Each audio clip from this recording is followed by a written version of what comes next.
This is Engineering 245, Lecture 2. Today we're going to start talking about curvilinear motion of particles.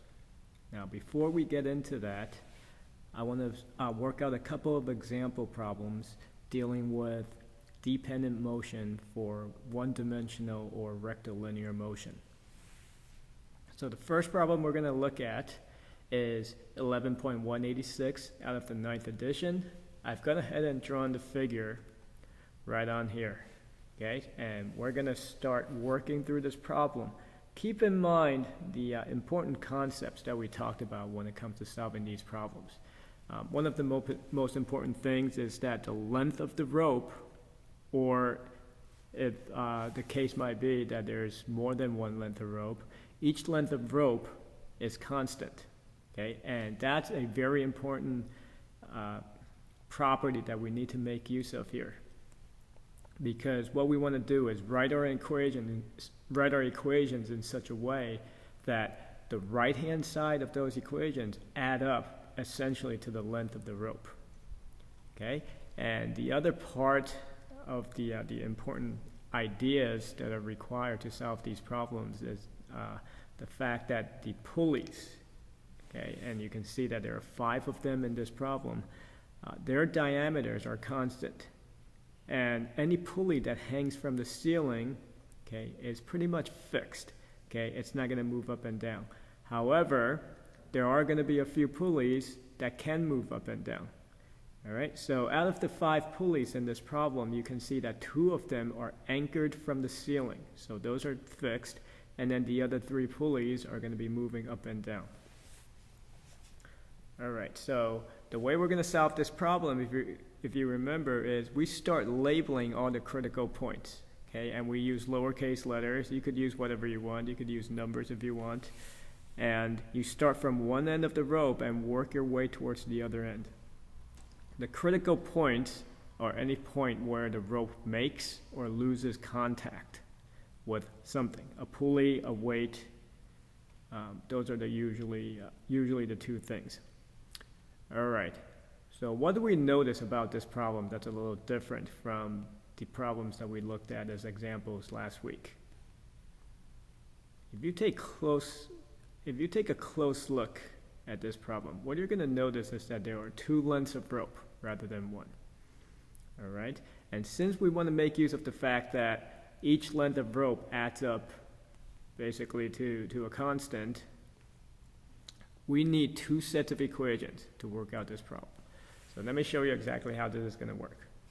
I'm going to start where weight A is and start labeling. So that's going to be lowercase a. I move up to the side of the pulley. That's where it makes contact with the pulley. So that's B. I wrap around the pulley, C. Come down to the second pulley. That's D.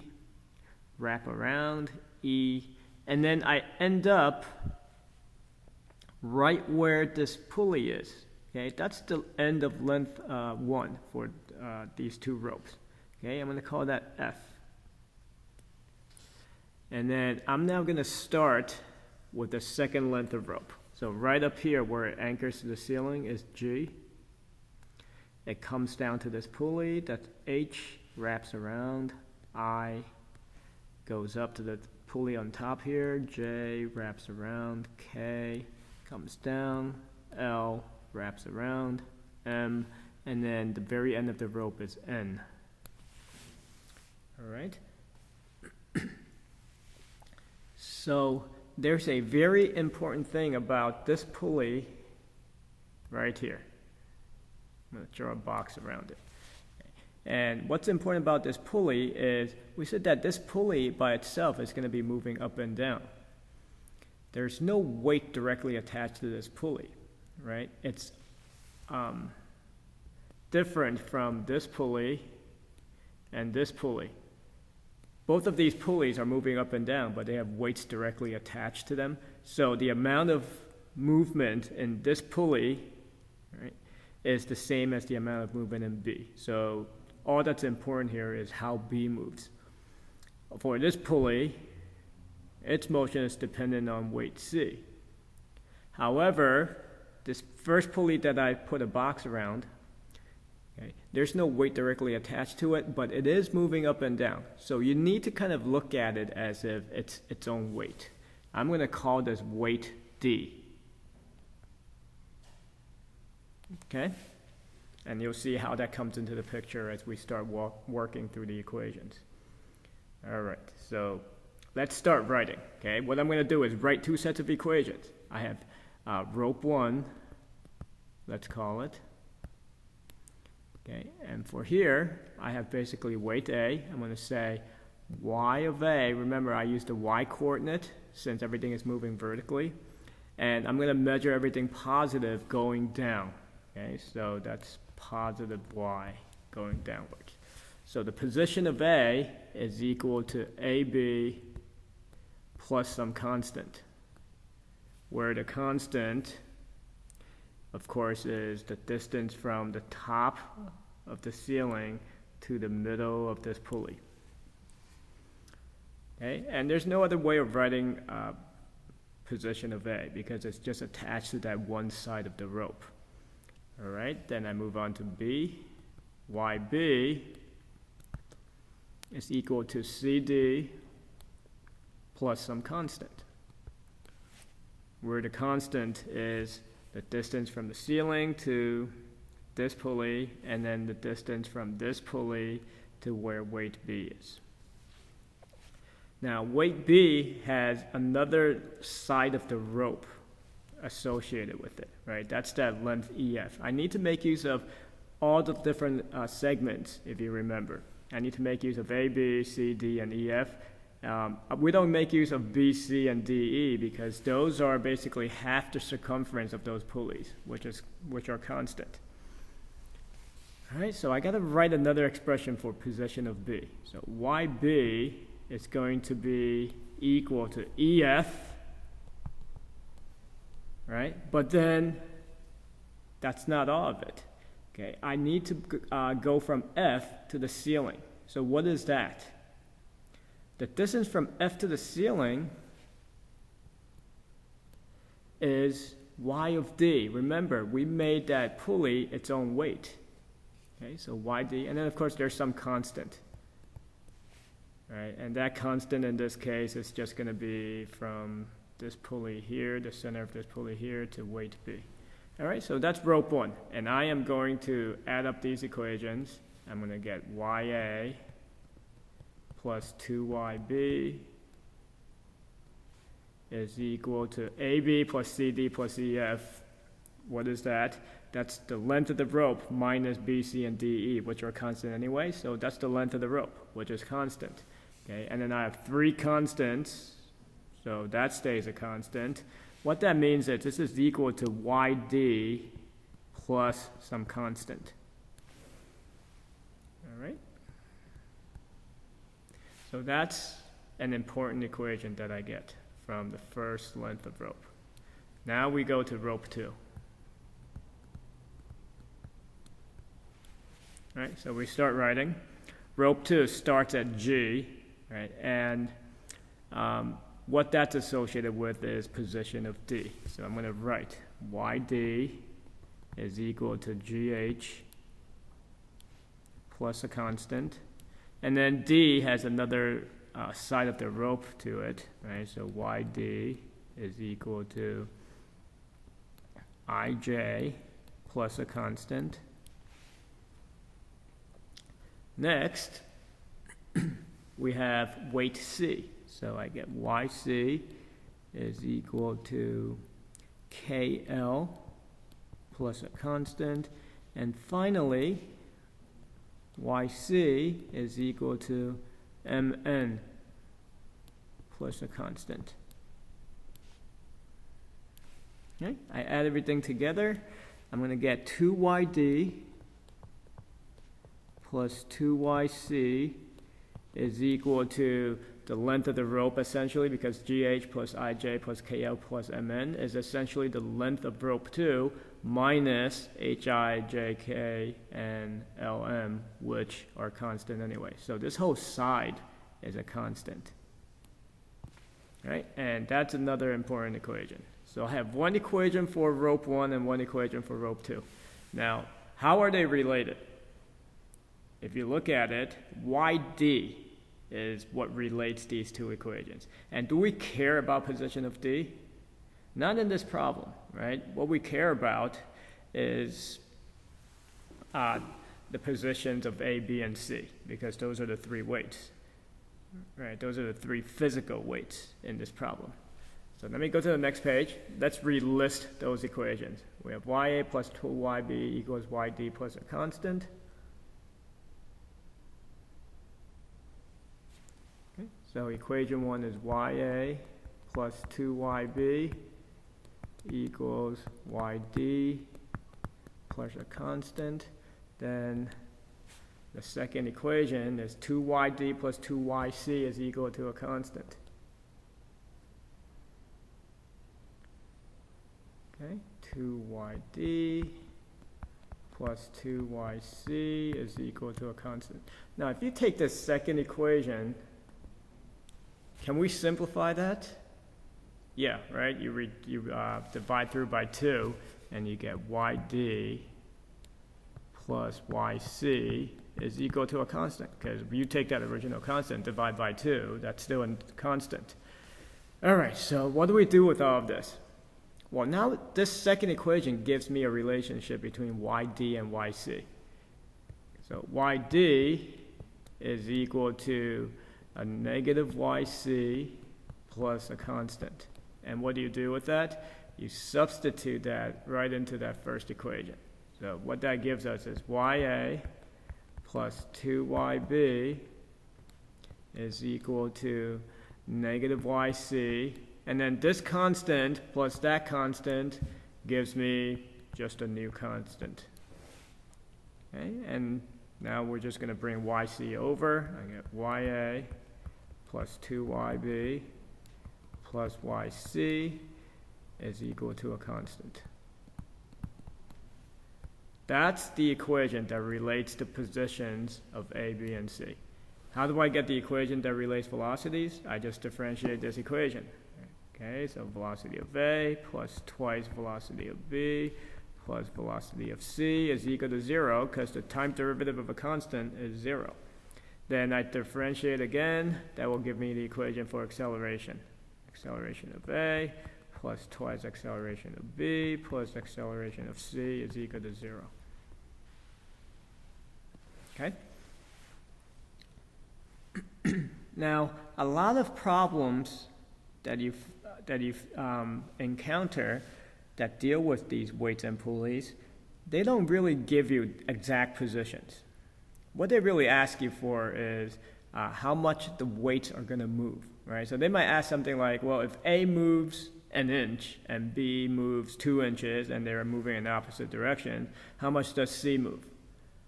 Right? So you're not looking actually for the positions. You're looking for the change in positions. So what we can do is create a fourth equation out of all of this. All right, so we have ya plus 2yb plus yc equal to a constant. Let me erase what I have on top here and show you how you're going to create an equation that lets you calculate changes in positions, okay, or displacements. All right, so I know that no matter how much these weights move, their positions always have to add up to a constant. That's what this equation tells us. That's what this position equation is telling us, right? This one here. So if I start off with some original position and then I move to a final position, I know that ya, let me use a subscript 0 to indicate initial, right? Plus 2yb initial plus yc initial has to be equal to ya, let me call this final subscript f, plus 2yb final plus yc final, right? And what is a change in position? A change is always final minus initial. So what do? You bring this term over to that side, you bring that term over, and you bring that term over. What's that give you? It gives you change in position of A plus twice the change in position of B plus change in, let me rewrite that, plus twice the change in position of B plus change in position of C is equal to 0, right? I've switched the sides here, right? I basically brought all these terms over to the right-hand side, but now I wrote them on the left-hand side. And what's left on the other side is 0, okay? So that's a change in position equation. All right, so that's how you work out that problem, all right? Even though it's different from the problems we looked at last week because there are two lengths of rope, you use the exact same ideas. You always have to make use of every single segment of rope, and you could use each segment of rope exactly once, because what you want to do is add up all the segments of the rope, and then you could say, well, they add up to the length of the rope, which is a constant. All right, let's move on to the next example, and then we'll be done with this review. So the next problem I want to look at is this one. This is 11.57 in the 9th edition.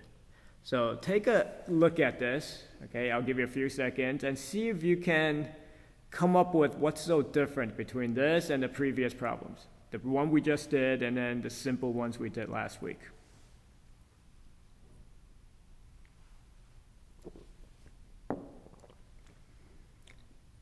The difference is not that obvious.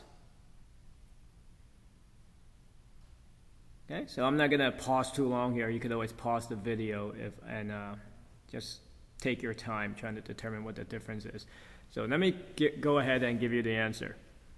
The big difference is if you look at this and look at all the previous problems, in the previous problems, everything was anchored from the ceiling, meaning there was one end of the rope that was always attached to the ceiling, and then pulleys, if they were fixed, were always hanging from the ceiling.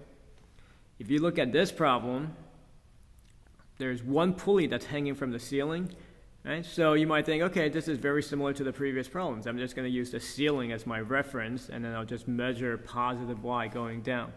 But then, if you look at the left end of this rope, it's anchored to the ground rather than the ceiling. So I've got two anchor points. Okay, I could actually have two different references in this problem. I could choose either the ceiling or the ground. And that's going to throw a monkey wrench, if you will, into the problem. But you're going to use the exact same concepts. All right, so how do you work through this? Before we go ahead and work out the math, let me point out weight A and B. Okay, because if you look at that, if you look at B can't be just hanging straight down, right? Because the length of rope is attached to its bottom. So what happens is B slides on some kind of rod, and the same with A. Right? But other than that, I mean, that's just minor detail. Okay, it doesn't really affect anything. So let's go ahead and use the exact same procedure that we have been using. I'm going to start with one end of the rope. Okay, that's A right here. Go all the way up to where it makes contact with that pulley. That's where weight A is. That's B. Wrap around. That's C. Come down. D. Wrap around. E. All the way up. F. Wrap around. G. Go all the way down. H. Wrap around. I. And then all the way to where it ends at weight B is J. Okay? I said earlier that you could use either the ceiling or the ground as your reference, but we're going to stay consistent. It's probably a good idea to stay consistent. You don't want to confuse yourself. So let's continue making positive y downwards. So we're going to start writing. Okay, we'll start writing, and we immediately run into a problem because I want YA to be equal to some term that has to do with this segment AB, right? But is YA equal to AB plus a constant? Think about that. Is YA equal to AB plus a constant? And the answer is not exactly. A is dependent on AB, but it's equal to AB plus a constant if I were measuring from the ground. I am measuring from the ceiling. So what do I do about that? The simple answer is this, okay? The distance between the ceiling and the ground is constant. I can make use of it. Let's just call that, I'm going to go ahead and call that capital H for height. Okay? So now, how can I write position of A? Position of A is equal to H minus AB. All right?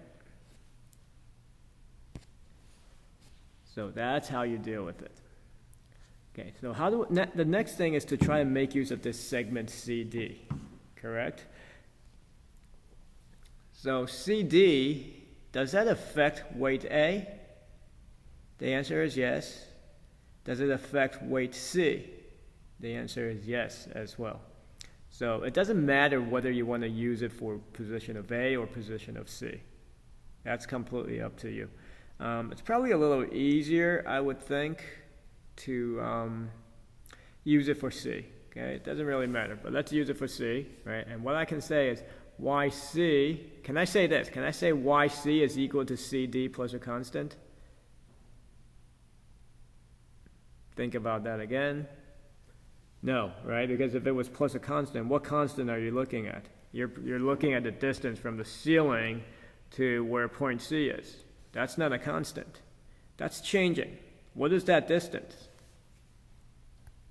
That is position of A.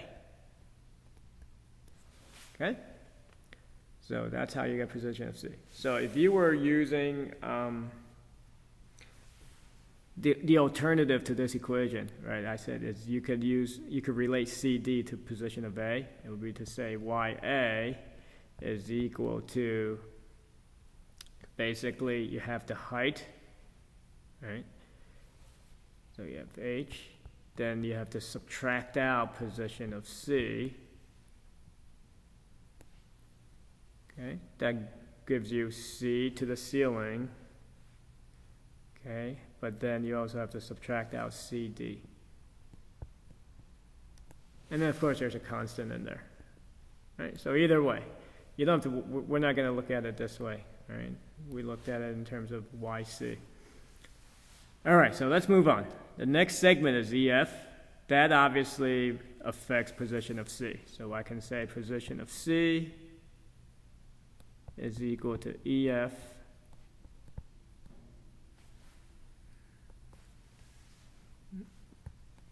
this is a little messy. Let me rewrite that. So YC is equal to EF plus a constant. Keep going on. Now it's GH. That's also position of C. YC is equal to GH plus a constant. Okay. And finally, I've got IJ. Now, IJ affects position of C as well as position of B, right? So again, you could use either. Let's continue using B. So we're going to say this. YC is equal to IJ plus position of B, right? Because position of B is this distance from J to the ceiling. Okay, then I add IJ, and then of course I add this, which is a constant. All right, and now the idea is to try and add everything together. But we want to add the equations together in such a way such that the right-hand side adds up to the length of the rope. Will that happen the way I have it written now? If you look at this, I've got negative AB plus CD plus EF plus GH plus IJ. There's a problem here, right? I want all these segments to be positive in order to have them add up to the length of the rope. I cannot have that negative AB there. So what do?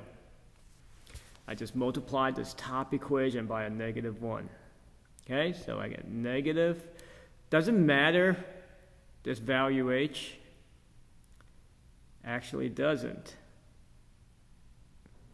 It's just some constant, okay? So just leave it as h if you want, or just replace it by a constant, okay? So it could be ab plus a constant. All right, and then what do I do with this equation, this second equation? I don't want ya on the right-hand side, right? I want to bring that over to the left-hand side, okay? And then if you go down, this last equation, it's the same thing. I want to bring that yb over to the other side. So why don't we do this? Let's relist our equations here in this space on the bottom left. Okay, I get negative ya is equal to ab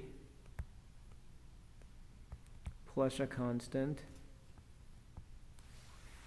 I get yc minus ya, because I'm bringing the ya over, is equal to cd plus a constant. Third equation stays as is. Yc is equal to ef plus a constant. Fourth equation stays as is. Yc equals gh plus a constant. And finally, that last equation, the yb has to be brought over to the other side. I get yc minus yb equals ij plus a constant. Okay, and now I could add all this up. If you add it all up, okay, let's see what you get here. You get negative 2ya minus yb plus 4yc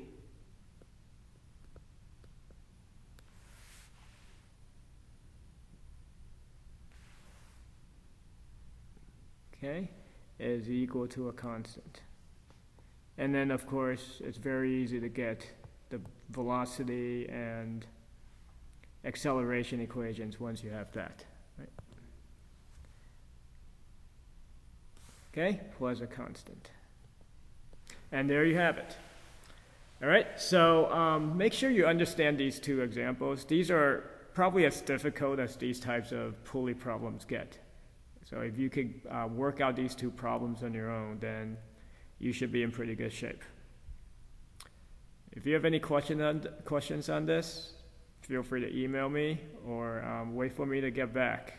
Okay, this is the week 2 lecture. What I anticipate is that I will be putting up a week 3 lecture, and then for week 4, I should be back in the States, and we will start meeting in person, okay, according to the regular schedule.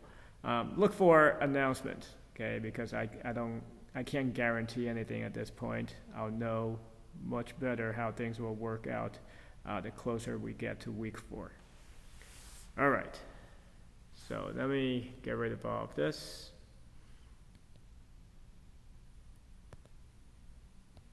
Okay, and we're going to start our discussion of curvilinear motion.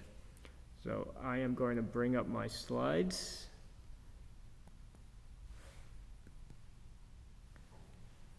Okay, lectures. This is still chapter 11. And this was everything we did last week. So let me scroll all the way down to curvilinear motion. So what is curvilinear motion? If you remember what I said last week, curvilinear motion now allows your particles to move in a curved path. Doesn't have to move along a straight line anymore. So when a particle moves in a straight line, that's essentially one-dimensional motion, because it could be moving along, for instance, the x direction or the y direction. But in curvilinear motion, we could either be looking at 2D or 3D motion. Okay. It really actually doesn't make much of a difference. All right. 3D motion a lot of times can be reduced down to 2D, as you're going to see.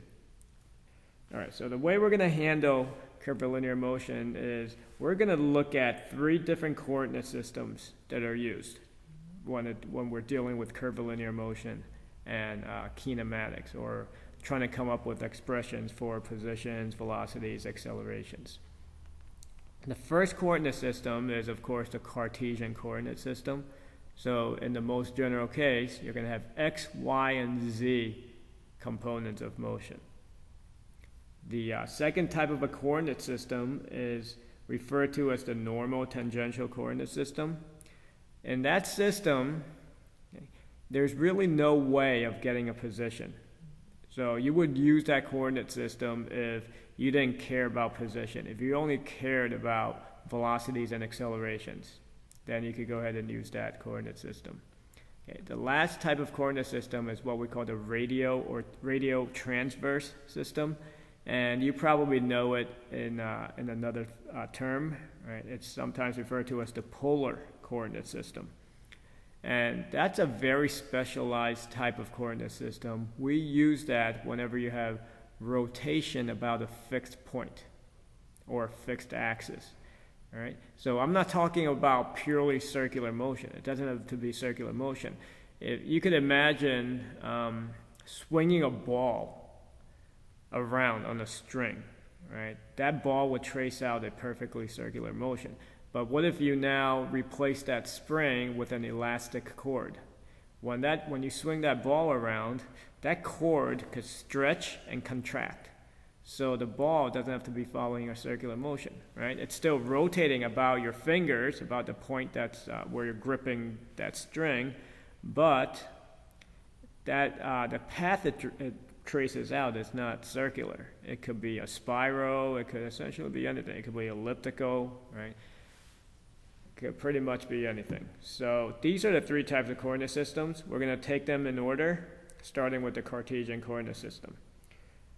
So the great thing about the Cartesian coordinate system, okay, basically when you're dealing with anything that has x, y, and z components of motion, and Newton's laws of motion apply. So we call this Newtonian mechanics. So anytime you're dealing with Newtonian mechanics and you're using the Cartesian coordinate system, it can be proven that your x, y, and z motions can be treated as being completely independent from one another.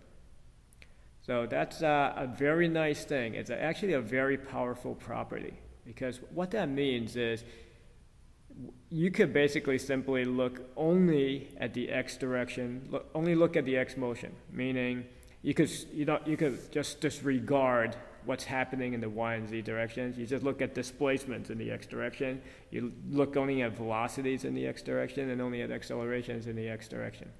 And then what you can do is you move on to the y direction and look only at that. Try to come up with positions, velocities, and accelerations dealing with the y direction. And then finally you move on to the z direction. So you could completely decouple these 3 directions. And that's the great thing about Newtonian mechanics. So what are the repercussions of this? Well, if you think about it, right, since you could treat x, y, and z completely differently, your 3D problem, becomes basically 3 separate rectilinear motion problems. So if you remember from last week, right, and in a rectilinear motion problem, what you're trying to do is come up with equations, right? And the most important equation is position as a function of time, because once you have that, you could differentiate to get velocities, and then differentiate again to get accelerations. So when it comes to 3D motion in the Cartesian coordinate system, you could come up with a separate equation for the x direction. Then you come up with a separate equation for the y direction and one for the z direction. All right. So let me kind of try to paint a picture for you of how you would do that. If I'm trying to collect data so that I could come up with velocity in the x direction with respect to time, I just maybe take a bunch of snapshots, take a bunch of pictures at different moments in time, and rather than measuring any displacements in the y direction or the z direction, I simply measure displacements in the x direction. So what that gives me is data that's x as a function of time, right? And from there, I do a curve fit, I plot it, I curve fit it, and I come up with this equation for x position as a function of time. Now, those snapshots then obviously would be where you aim your camera directly against the xy plane, right? Or even the xz plane, it doesn't matter. Then for the y motion, you make sure you aim your camera directly against the xy plane again, or maybe against the yz plane. And then for the z motion, you aim your camera directly against the xz or the xz or the yz plane. All right, so that's all you need to do. You basically work out 3 sets of problems that are exactly of the type that we talked about last week. And it's not always coming up with, you're not always going to collect data that's position and time, like we discussed last week. You might be collecting data that's acceleration with respect to time, then acceleration with respect to velocity, or acceleration with respect to position, right? And you know how to deal with those cases now. We discussed those last week. Right? So I actually don't need to talk anymore about curvilinear motion using the Cartesian coordinate system, because all you're really doing is solving 3 rectilinear motion problems. However, what I do want to do is talk about a very special and a very important case of curvilinear motion using the Cartesian coordinate system. Now, in the Cartesian coordinate system, right, if you think about coming up with equations that give you position as a function of time, and then being able to get velocities and accelerations, it is the most descriptive type of coordinate system that you can get. And by that, what I mean is that will give you positions, velocities, and accelerations. And those are the only things you need to describe motion. All right? So that is a complete coordinate system. So the way, when do you use the Cartesian coordinate system? It's whenever positions, velocities, and accelerations are important to you. All right, so going on to this special case, right, where we use Cartesian coordinates. What I'm referring to is projectile motion. And all of you have seen projectile motion before in physics. Okay, and it's a nice little problem that's practical. We encounter it all the time. And it's also very good to work through kind of as a math exercise. Before we do that, okay, let me talk a little bit about this. We're now moving into 3D, right? 2D and 3D. So last week when we talked about rectilinear motion, even though we knew that positions, velocities, and accelerations are vector quantities, meaning that they have a direction, okay?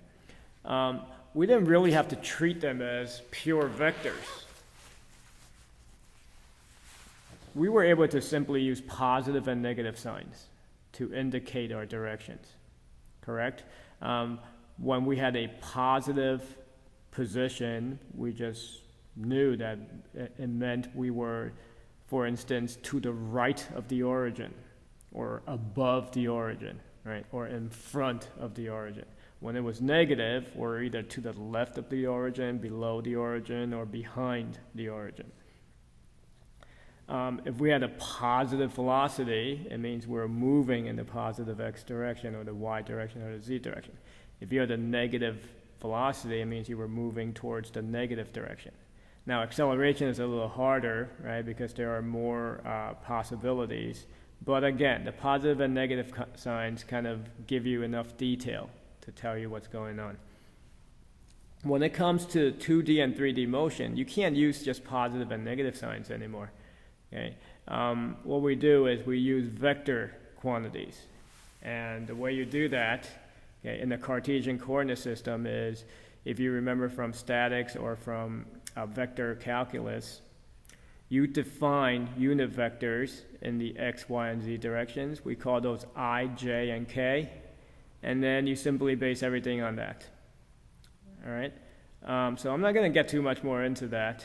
Needless to say, these derivations are very similar to the derivations that we did for rectilinear motion. Okay, so I won't go through that again, except we're now taking derivatives of vector quantities, of course. That's the only difference.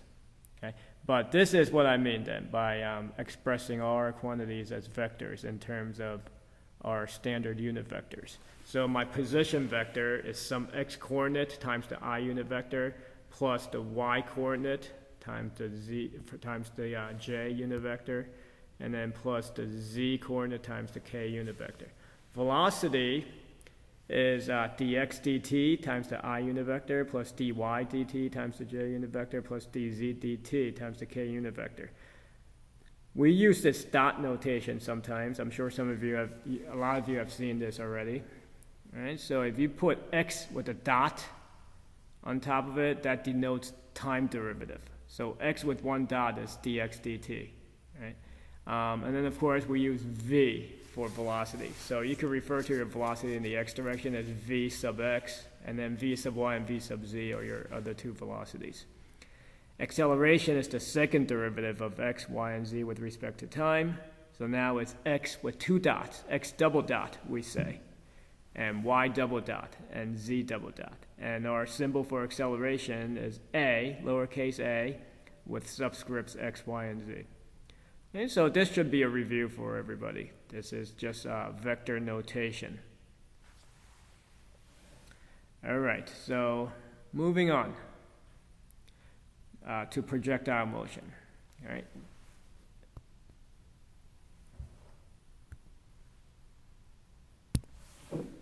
So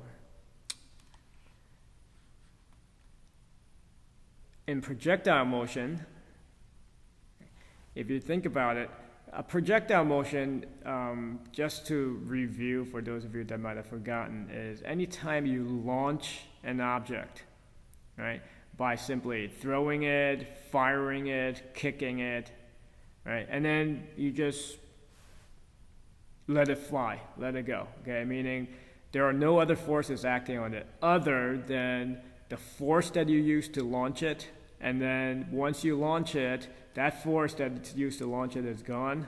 So all that force did was give that object some initial velocity, and now the object is flying through the air, and the only force that acts on it at that point would be gravity. Okay? So that's projectile motion. Now projectile motion can be 3D motion, right? However, what we know, and it's very obvious, very intuitive, is that when you throw something, for instance, it travels in a plane. It doesn't move in and out of a plane. It's not pure 3D motion, right? Because all the motion happens in one plane.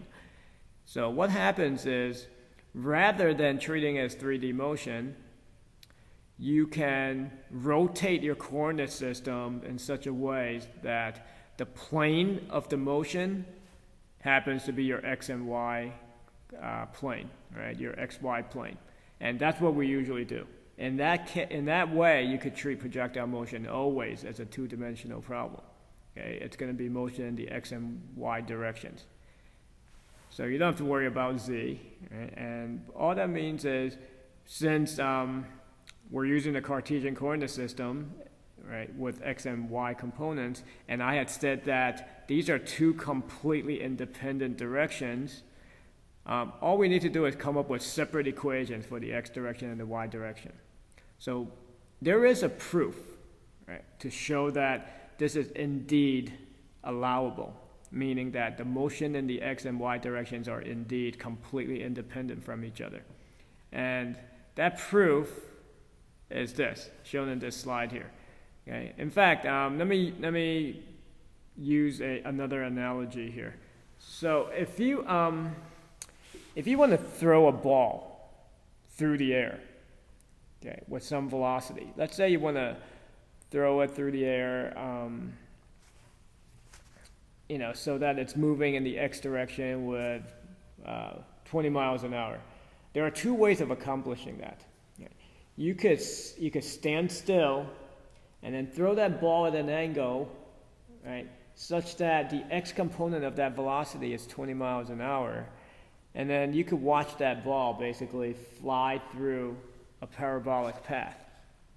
Another way to achieve the exact same thing is to sit in a car that's traveling at 20 miles an hour, and then what you do is you lean your arm out the window and you toss the ball straight up in the air. If you do that, that ball will also undergo projectile motion. It will follow that parabolic path. It will follow the same path. So what that tells you is that motion is two separate motions. It's you tossing the ball straight up in the air. That's the y motion. And then it's the x motion of the moving car. Okay, so x and y are completely independent of each other. So here's the great thing about projectile motion. In the x direction, once that ball is launched, are there any other forces acting in the x direction? Okay, and keep in mind that we're looking at ideal situations here. So there's no wind resistance, no air resistance, nothing of that sort. Okay. So if you think about it, there are no forces in the x direction. What that means is there's no acceleration in the x direction. If there's no acceleration in the x direction, then your acceleration in the x direction is zero, right? Thinking back to last week, what type of motion is that? What do we call that? You might remember that we called it uniform motion. Okay, uniform motion basically means you have constant velocity, or that the acceleration is zero. So in projectile motion, you have a constant velocity motion or uniform motion in the x direction. If you think back to the equations that you can derive for that type of a motion, how many equations did you have? If you said one equation, you would be correct. All right, so let me list that here. In the x direction, this is projectile motion now. In the x direction, the only equation that applies is position is equal to initial position plus your velocity in the x direction times time.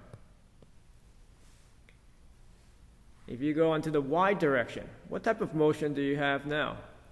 In the y direction, the only force that's acting on it is the force of gravity. So you have free fall, right? And what is free fall?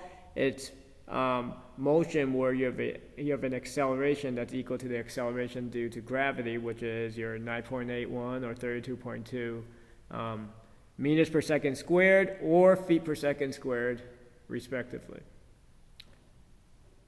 Okay? So that is uniformly accelerated motion, if you remember from last week. And you could also derive a few equations for uniformly accelerated motion. So let's list those, right? Under uniformly accelerated motion, our y equations for projectile motion are going to be our position in the y direction is equal to y initial plus vy initial time minus, I'm going to use a minus here because the acceleration is due to gravity, which is negative or downwards, right? Minus 1/2 gt squared, where g is equal to 9.81 meters per second squared, or equal to 32.2 feet per second squared. Okay? Make sure you memorize those two constants. Everybody knows 9.81, but some people have not memorized 32.2. Okay, so depending on whether you're using the SI system or the US system of units, pick the appropriate value. Since we're talking about this value of G, I do want to point out that you have to be very careful here. This is one of the biggest mistakes that I find. It's one of the biggest careless mistakes that I find on exams is people using the incorrect values. So what I mean by that is a lot of times I'll give a problem in US units and people will still use 9.81. Sometimes I give a problem in SI units. People will use 32.2. Okay, so make sure you could distinguish between those two values. Know when to use each value. All right, so going back to our equations for the y direction. We have this equation for position. There's an equation for velocity. Right? Velocity in the y direction is equal to velocity y initial minus gt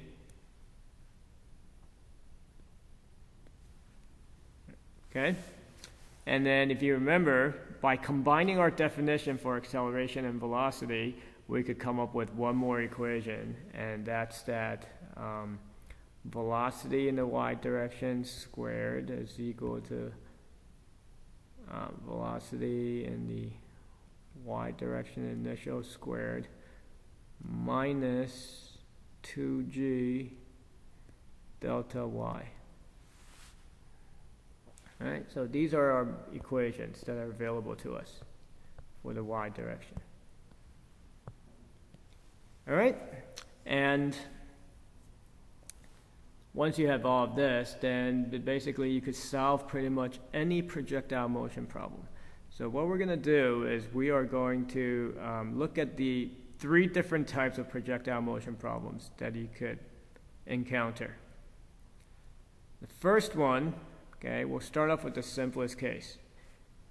The first case would be if you're told all your initial conditions, meaning you're going to be told exactly how your projectile is going to be launched. And usually it's given in the form of, here's a ball. It's given in the form of some initial velocity, okay, along with an angle with the horizontal axis. So you will be given velocity and angle, and based on that, there are certain things that you will be asked to find. All right, so let's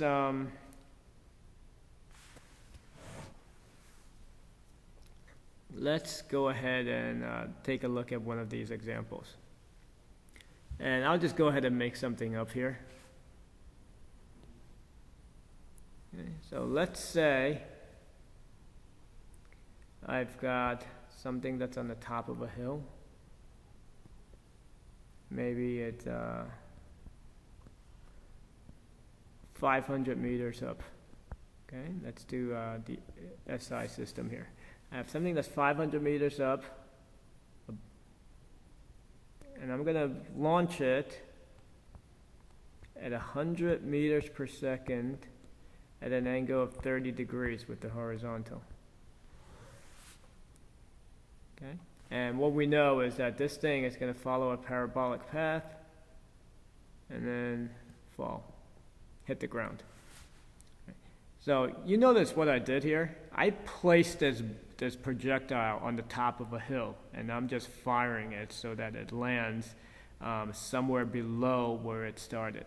And the reason I did that is to illustrate that not all your projectile motion problems are going to be super easy where you're just launching something in flat ground. Okay? If you launch something in flat ground and it lands at the same level, then you have a nice perfect symmetry to your problem, which means this: at the top of the flight, right? If you cut that path in half, your left half and your right half are completely identical, meaning it takes the same time to reach that midpoint as it does to go from the midpoint to when it hits the ground, right? The velocities are the same on both sides of that line. Distances are the same. I mean, everything is identical pretty much. These are mirror images, if you will, of each other. Okay? But if you're not going to land at the same level as where your projectile is fired, now you don't have that perfect symmetry that you can make use of anymore. All right? So what are some things that you could be asked to find here? Let's list all the things you could be asked to find. I could ask you to find the total x distance. All right? A lot of times that's called range. So find the range. That's delta x. I could ask you find the time it takes to travel through that range. I could ask you for max height. Now, you're going to have to be careful here, right? If I ask you for max height in this problem, you're going to have to give me a value and then tell me where that max height is measured from. Is it measured from the level of your launch, or is it measured from the lowest point, that ground? Right, but anyway, your max height sometimes is referred to as the apex. Okay? Then your time to reach that apex.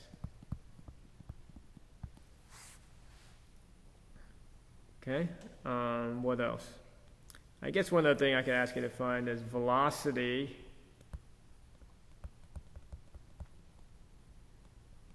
at which it hits the ground. So this is final velocity, if you will. Right? If you had a purely symmetric problem, your final velocity would be your initial velocity. The only difference would be that final velocity would be going into the ground instead of being fired away from the ground. Okay, so these are other things that you could be asked to find. And let's go ahead and try and find of these quantities. All right, so 100 meters per second at 30 degrees, okay, launched 500 meters above the ground. In every projectile motion problem, you are allowed to choose your own coordinate system, your own origin. You know, you could pretty much set it up however you want. So you have two choices here, really, in this problem. You could set your origin at the most extreme bottom point, the most extreme left, right? And then just kind of use that, so everything is going to be positive, right? All your positions are going to be positive. Or, and this is something that I prefer, and you know, it's just a matter of personal preference, so you could choose your own method. I usually like to place the origin right where the projectile is launched. Okay? That way I'm consistent. I just locate my projectile. They tell me the projectile is here. I just go right ahead and move my origin there. Okay? And that way, you know, I solve every problem sort of the exact same way. All right, so that's how I'm going to work through this problem. I'm going to set the origin right where the projectile is fired. And then we'll start going through all of this. All right.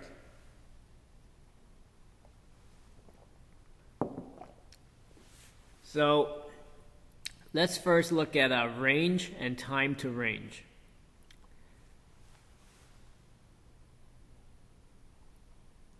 Okay. I need a new page here.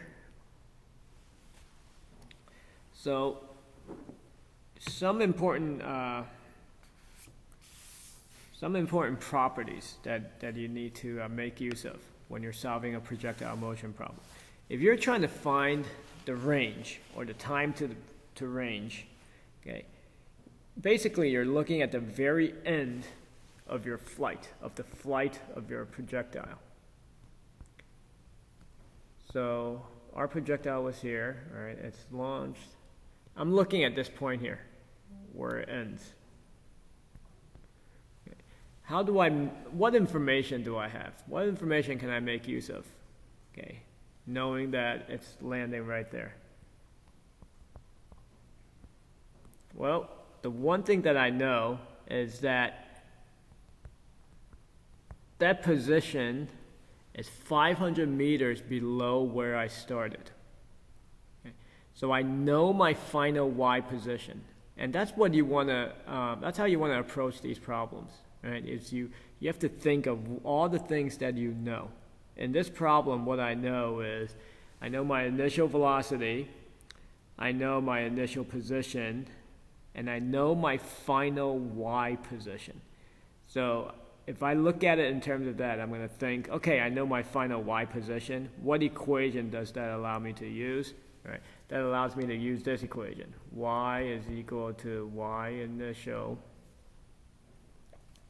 plus Vy initial time minus 1/2 GT squared. Okay. So can I go ahead and solve this equation? Okay, the answer is yes, because what is my final y value? If I set my origin where that projectile was launched, then my final y position is below that, so that's a negative 500. Okay. So negative 500 is equal to my y initial, that's 0, since that's my origin, okay, plus my initial y velocity.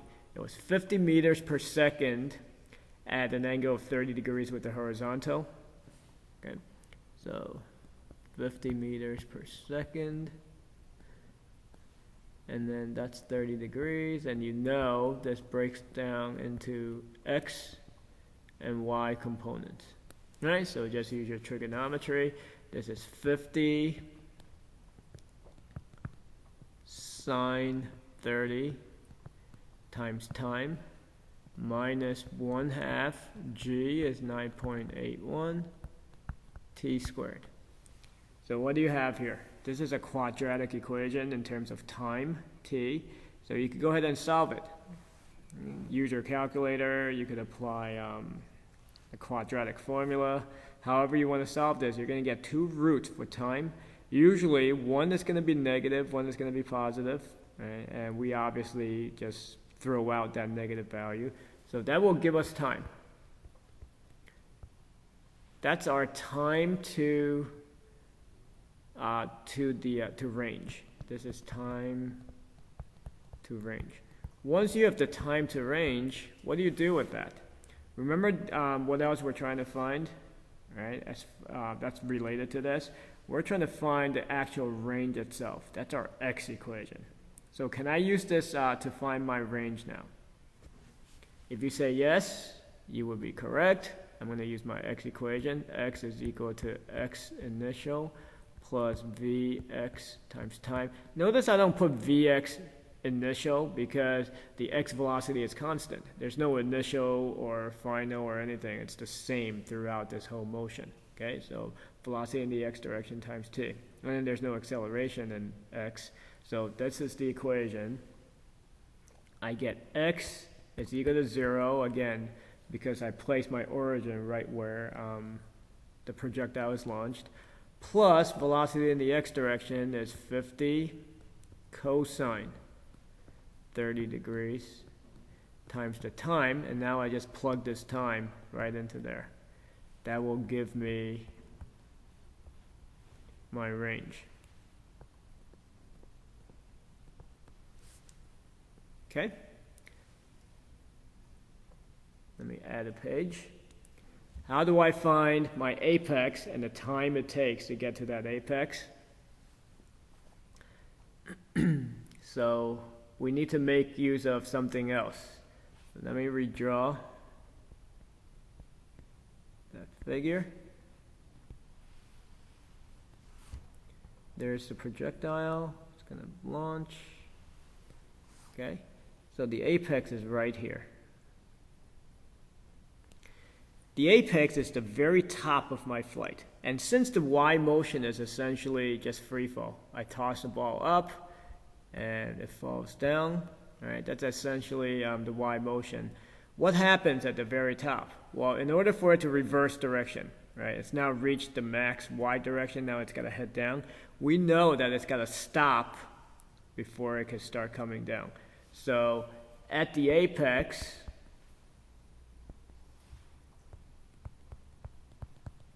we know that velocity in the y direction is equal to 0. So that's what we now make use of, right? So I know my velocity in the y direction is 0, and I think, well, what equation allows me to use that? That's my Vy equation. Vy is equal to Vy initial minus gt. Yes? Of course, right? So let's go ahead and plug in our values. Vy is 0. Is equal to 50 sine 30 minus 9.81 times time. So the nice thing is this gives me time, okay? This is the time to the apex. And once I have the time, how do I find the apex?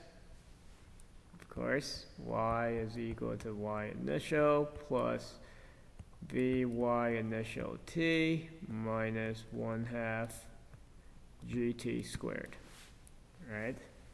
So y is equal to 0 plus 50 sine 30 t, I plug in the t, minus 1/2 9.81 t squared. Again, plug in your time. That will give you your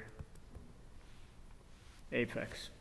Okay, and in this example, that y value is going to be measured from where the projectile was launched.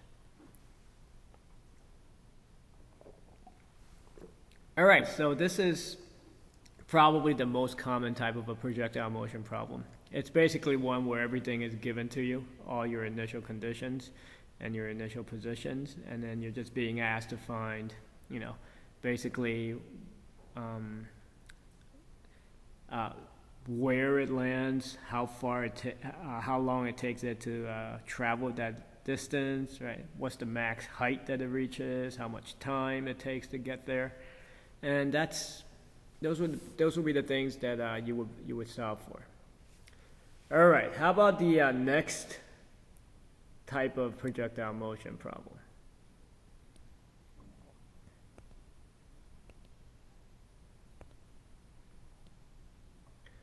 So let's change things around.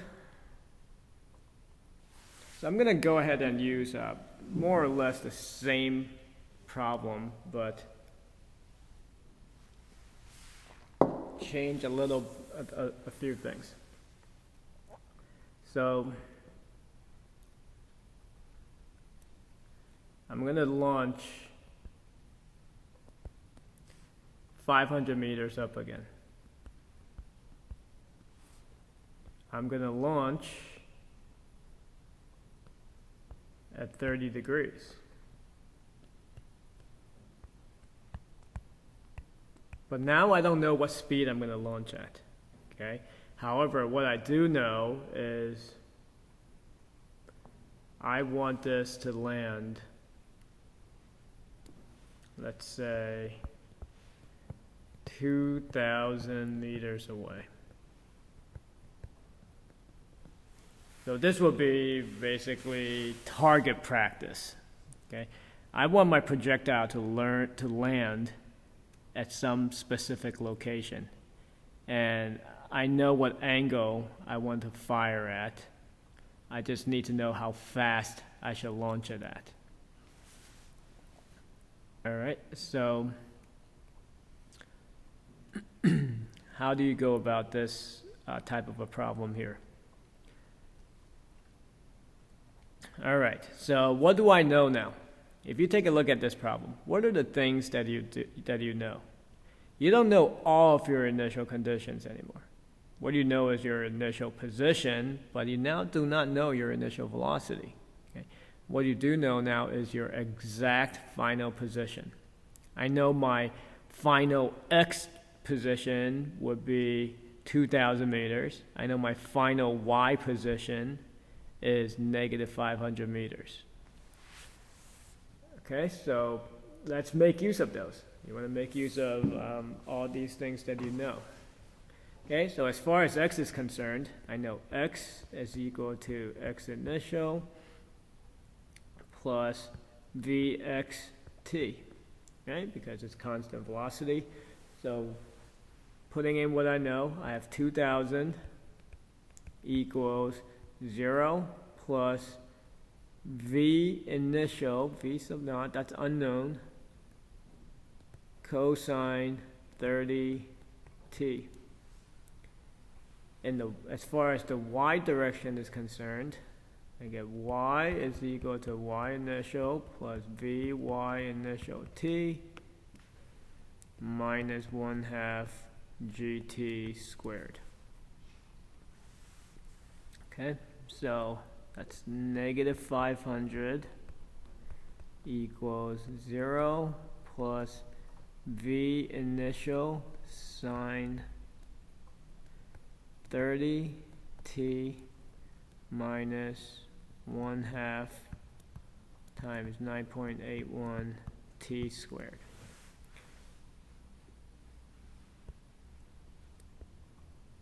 So what do I have? If you take a look at these two equations, that is two equations with two unknowns. My unknowns being v initial, right, v sub 0, and my time. So how do I solve these two equations with two unknowns? Well, this is simple enough, right, for you to take the simpler equation and solve for one unknown in terms of the other, and then plug it into the other equation. So let me just do that up on this blank space here that I have on top, okay? I'm going to take that first equation, that's the simpler one, and solve for v initial. Okay? V initial is equal to 2,000 over cosine 30 degrees t. Okay, and what you can do is plug that into the second equation to get negative 500 is equal to, plug in for v initial, that's 2,000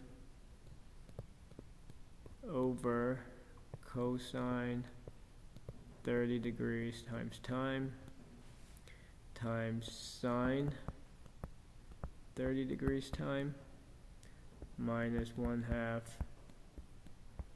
9.81 t squared.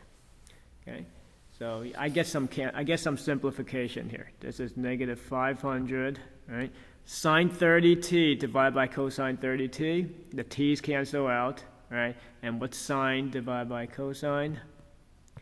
That's tangent. So that's 2,000 tangent 30 minus 1/2 times 9.81 t squared. So this is very simple now. The negative 500 and the 2,000 tan 30, those are constants, right? I combine those. The only unknown is t, right? So you're basically going to take a square root to get t.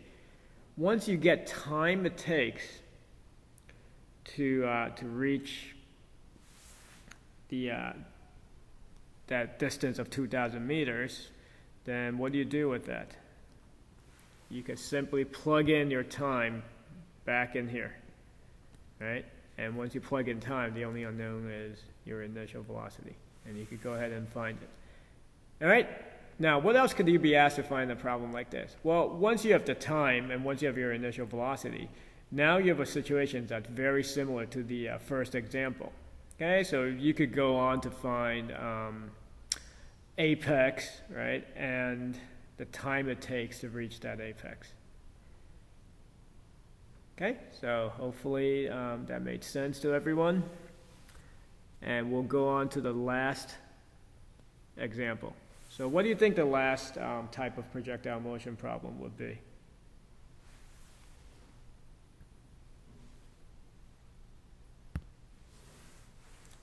So if you kind of look at the sequence, we went from knowing everything about the initial conditions to not knowing the initial velocity.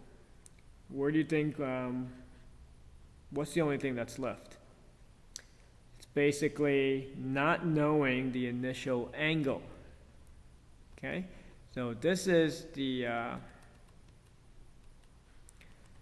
probably the most complicated type of the three types. Okay. The reason this is complicated, okay, is that the math is a lot more involved than the other two cases. All right, so let me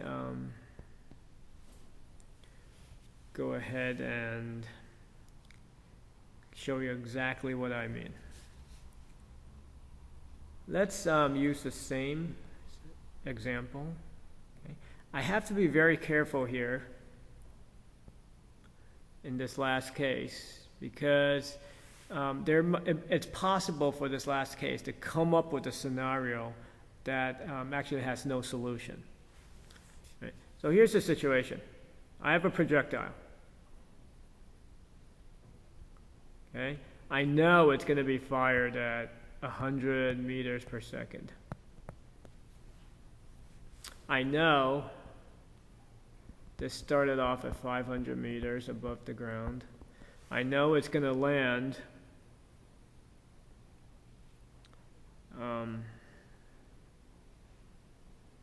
it's going to land 2,000 meters away.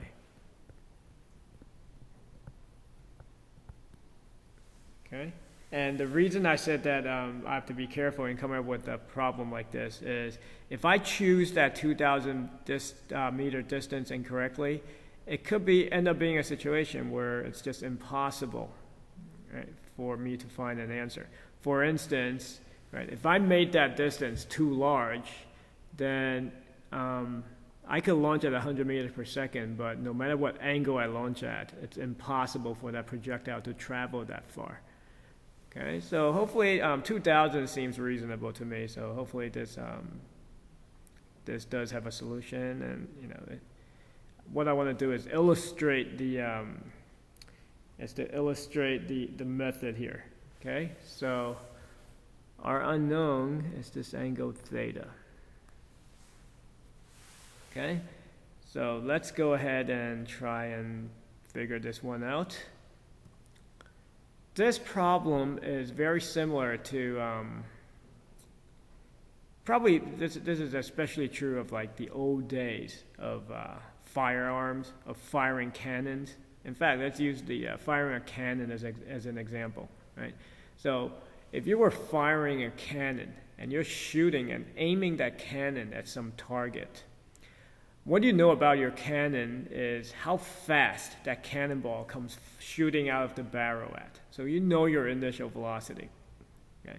And you know where your target is. You might have chosen a target, in this case, I chose a target that's 2,000 meters away and 500 meters below where the cannon is. Right? So I know I know where my target is. I know what speed my cannonball comes out of the barrel at. I just need to raise or lower or change the angle of my cannon, okay, to such a way that I can hit my target. Now let me say this, okay, unless that angle happens to be exactly 45 degrees, then there are two possible answers to this problem. Okay? So just to illustrate, okay, so you have an idea, imagine, let's look at a simpler example. This is flat ground. I fire my cannon here. I want to hit the target right here, right? One possibility is I fire at a very small angle, and then it travels kind of like that. This will be the quickest path to hitting my target, right? The shortest time to hit my target. But there's going to be another angle, okay, that's much steeper that will allow me to fire it kind of like this, okay? And there are two possible angles then that I could fire at and still hit my target. Okay? So how do you go about and solve this problem? It's very similar to start off as the previous case.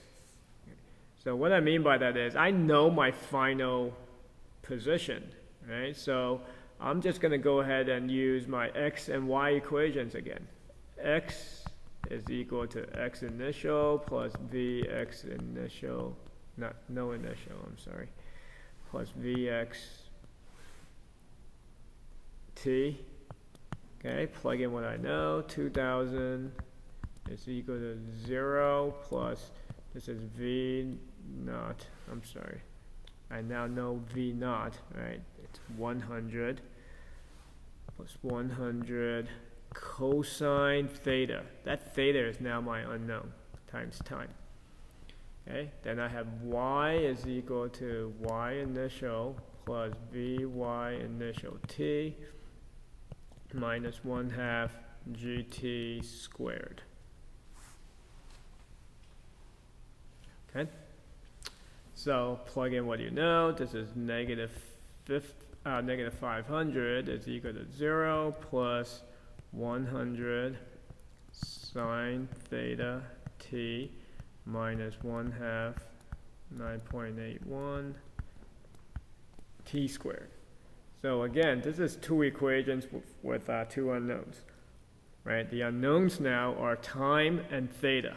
So just like before, I'm going to take the simpler equation and solve for one of my unknowns. I'm not going to solve for theta, right, because it's got cosine in front of it, but I can solve for time.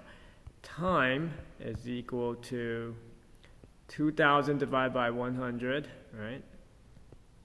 Let's not simplify yet. 2,000 over 100 cosine theta. Okay, that's equal to 20 over cosine theta. And then I just go ahead and plug that into the y equation. This is y is equal to y. I'm sorry. This is negative 500 is equal to 100 sine theta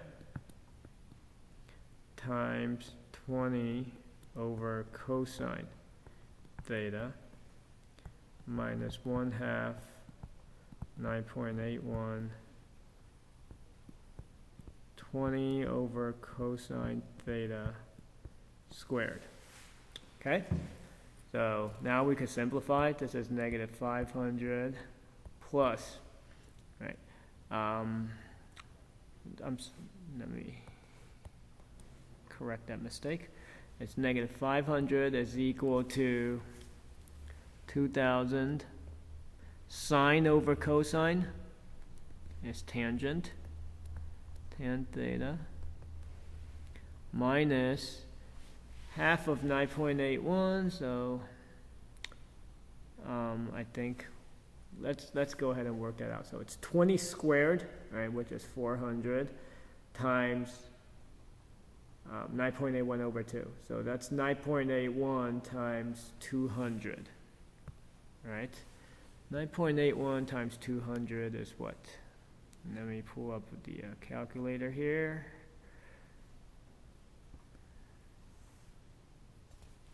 .81 times 200 is equal to 1962.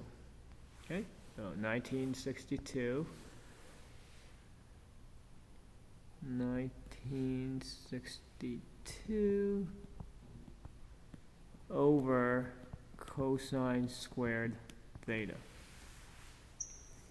Okay, so we've run into a situation now. Okay, this is going to be a little tricky, okay? Because even though this is now an equation in terms of one unknown, that unknown being theta, I've got tangent in front of one of the theta terms and a cosine squared in front of the other theta term. Okay, I need to make use of some trig identities here. Okay, and there is a trig identity that deals with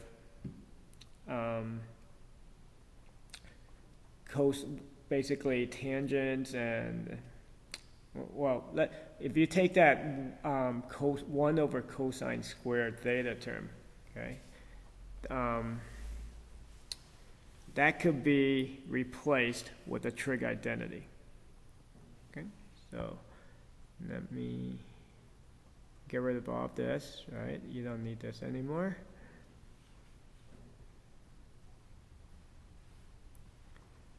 So what trig identity? Well, I need one that deals with 1 over cosine squared theta, okay? And I don't have a, I don't remember off the top of my head, and I don't have a textbook available here, but what we can do, okay, let's go right to the web and we will Google it. Okay, so what I'm going to do is Google trig identities. Okay, hopefully I can get a very quick table of trig identities. And I want one that deals with 1 over cosine squared. Okay, all right, so here we go. So you see this one here?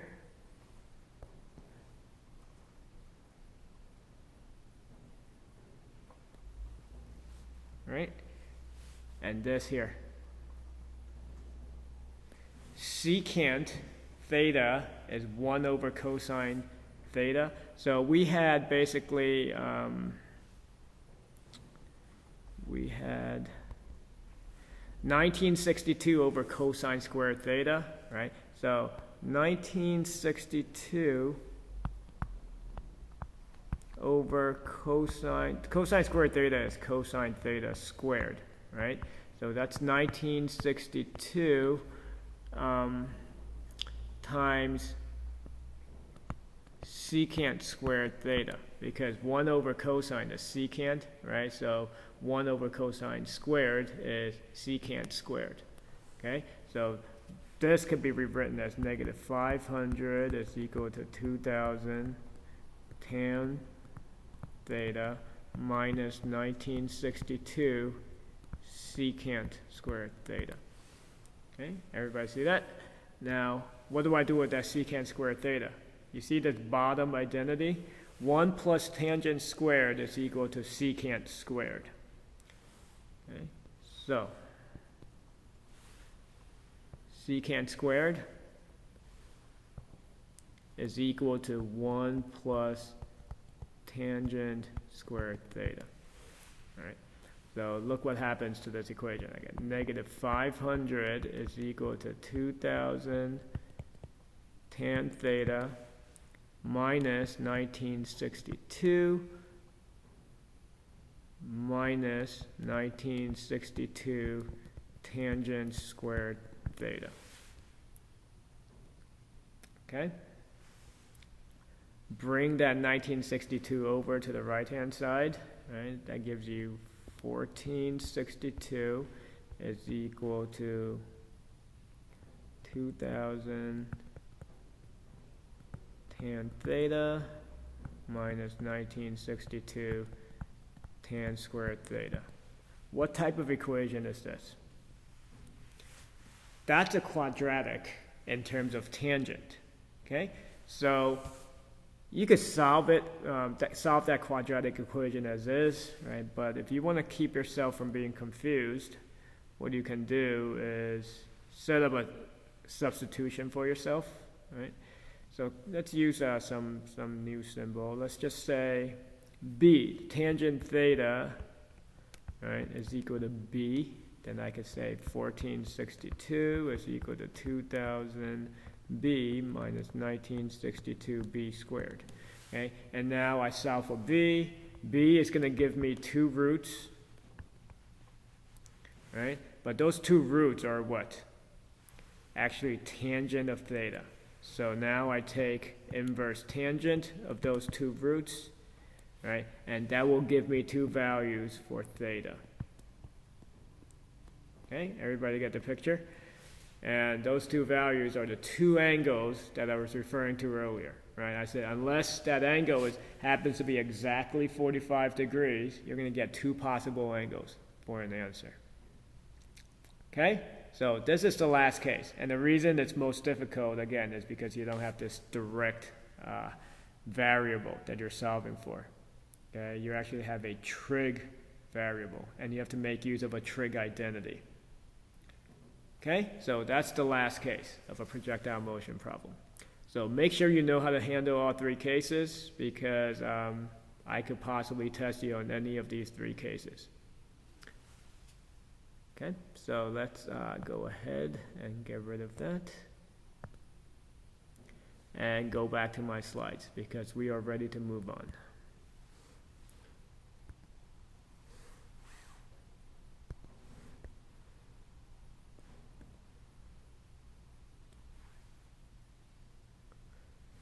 Okay, so we're done with projectile motion problems, and we're also done now with the Cartesian coordinate system. Okay, so the only real important type of problem that deals with Cartesian coordinates and particle kinematics in 3D and are the projectile motion problems. Going on to the next type of a coordinate system. Okay. Actually, so I have this slide right here before we move on to the next coordinate system. So let me just talk about that. Okay. Relative motion in terms of 3D motion, if you will. Okay. So last week we talked about relative motion in terms of one-dimensional, in terms of motion along just one dimension, along one axis. And we had said that it was very simple, right? If you remember, we said you set up your origin, and then if you have an object A here and an object B here, right? You look at this as position of A, this is position of B, and then this is position of B minus position of A. Okay. And then we said, based on all of this, you can say position of B with respect to A. That means where is B, right, looking at from A's viewpoint. So if I'm at A, right, where does B appear to be from where I'm looking at? Well, B appears to be that distance away. Right? So that's xb minus xa. And once we have this, we differentiate it to get velocity of b respect to a is equal to velocity of b minus velocity of a, and you do the same thing for acceleration. Now, what happens when you get to three-dimensional motion? Well, you just replace all your quantities with vectors. Okay, so now instead of x of a, x of b, we have r. R denotes the position, right? I have position of b is equal to position of a plus position of b respect to a. That's just rearranged, right? You could write this as r of b respect to a is equal to rb minus ra. And then you just differentiate to get velocities and accelerations. Okay, so really not much new here. What type of problem would you be looking at working out when it comes to relative motion in 3D? So there's a problem in the textbook, okay, that illustrates this pretty well. So imagine you have like two slopes, okay, and this is a problem where you have two people skiing. So one is skiing down that part of the slope, the other is skiing down this part of the slope, right? So this is, let's call this person A. This is velocity of A is equal to, say 20 meters per second. Okay, and maybe this is 20 degrees. This maybe is 10 degrees,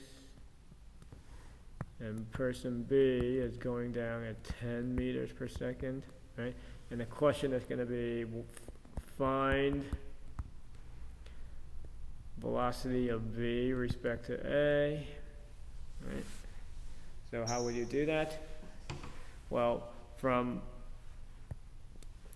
the equations that we just showed earlier, we said velocity of B respect to A is equal to velocity of B minus velocity of A, right? And now everything is in terms of vectors. So this is equal to, I need velocity of B in terms of a vector. So 10 meters per second, right, at 10 degrees, that's 10 cosine 10 I in the x direction, and then it's downward in the y direction, so minus 10 sine 10 degrees j, okay? Then minus velocity of A is 20 cosine 20 degrees I minus 20 sine 20 degrees j. Okay, so if you work that out, velocity of B respect to A is, just collect your x terms, it's 10 cosine 10 minus 20 cosine 20 in the I direction, right? Plus a negative 10 sine 10 minus 20. Oops.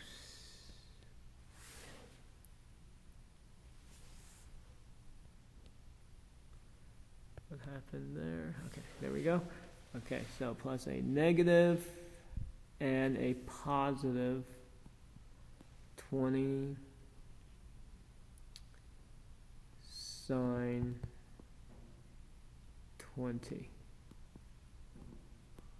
Okay, that's the J direction.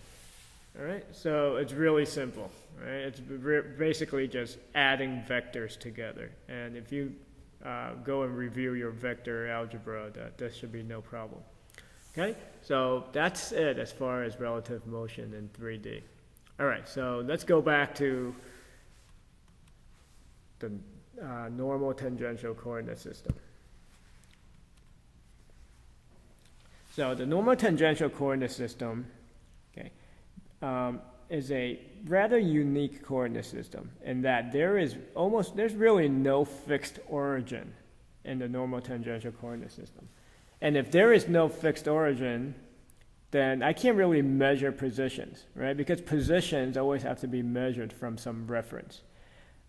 So what this coordinate system really does is you could look at it as being attached to your object. It just follows your object around. Okay, and we always like our coordinate axes to be perpendicular to each other. So what I do is I set up two mutually perpendicular coordinate axes. Okay, and these axes just follow the particle around. And the way I'm going to define these axes is one is going to be tangent to the curve. Okay, just kind of going in the direction of motion. And then the other is going to be perpendicular to that. Now, if it's perpendicular to that, it could be pointing in one of two directions, right? So if this is my curve, as shown here, and my object is moving that way, right, towards the top, then I just take the tangent, right, kind of going in the same direction as the motion. But then the normal could be either going that way or that way. Okay, so how do I choose which? And the convention says you just choose the direction that points towards the center of curvature, right? So what we mean by that is this is the curve path that an object is following. If you can imagine fitting a circle, right, to that curve, right, then the normal direction has to point towards the center of that circle. Right? So those are your two directions. So you might think, well, this is just two dimensions because I have two coordinate axes, right? And isn't this, can this be used for 3D motion? The answer is yes. Okay, remember, these axes are following your object around. As your object rotates and moves in and out, right, moves in any direction, then this coordinate system basically moves along with it and rotates along with it. So you can always take any direction, any vector, and break it down into just two components. You don't have to break a vector down into three components, even if that vector is pointing at some direction in space, right? What you can always do is just rotate your coordinate axes, just like in the projectile motion problem that we talked about, right? You just rotate your coordinate axes so that everything is always in one plane. Okay, so that's your normal tangential coordinate system. There's a rather complicated derivation, okay, when it comes to this coordinate system, and I am not going to get into it. Okay, you are not responsible for that derivation. What is more important is that you are able to make use of the results of that derivation. Okay, that's what's important. My view on derivations is that they're really not necessary.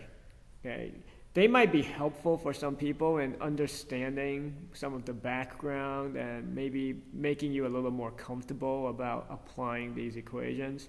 But if all you want to do is be able to solve dynamics problems, you don't have to know the derivations. Okay? You just have to know how to use the result of the derivations. And that's engineering. Right? Engineering is application. It's not so much the derivation. Okay? We're not physicists. All we really want to do is apply these equations to solve problems. Okay? So the derivation is available for those of you that are interested. Okay? Here's where it starts. It's also in your textbook, and I'm sure you can find it in pretty much any dynamics textbook. Okay? So I'm not too worried about this derivation, but the notation is important. Okay? We are dealing with vector quantities, of course, so we still want to define unit vectors. So our book uses letter E to denote unit vectors other than the ones in the x, y, and z directions. Okay, so E sub t is the tangential unit vector, and then E sub n is your normal unit vector. All right, and then it just goes through the derivation, but the important result, okay? Well, first of all, before we even get to the result, we have to discuss this. Velocity is always just in the tangent direction. So why is that? If you remember, right, velocity is equal to dr dt. And what is r with respect to time? If you plot out r with respect to time, what are you plotting out? You're plotting out the curve path that your object is following, right? And then if you take the derivative of that, what is the derivative of a curve? If you remember, it's always the tangent to that curve, okay? So since velocity is the derivative of your curve, then velocity is always tangent to the curve. Okay? I'm sure a lot of you have seen this before in physics, right? So velocity is always in the direction of the tangent, and which is why there's no normal component of velocity.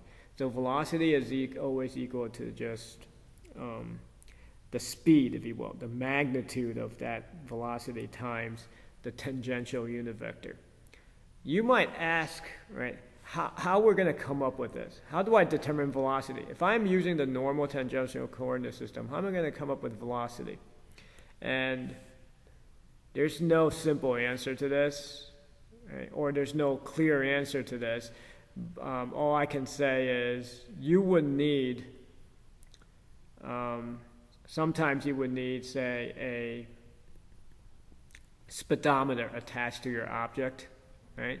And that speedometer will just always give you the speed, okay, or the magnitude of the velocity. Okay? And then, of course, if you record that with respect to time, then you could come up with an equation that gives you velocity as a function of time. Okay? So out in the real world, that will be more or less how you come up with velocity as a function of time. Okay?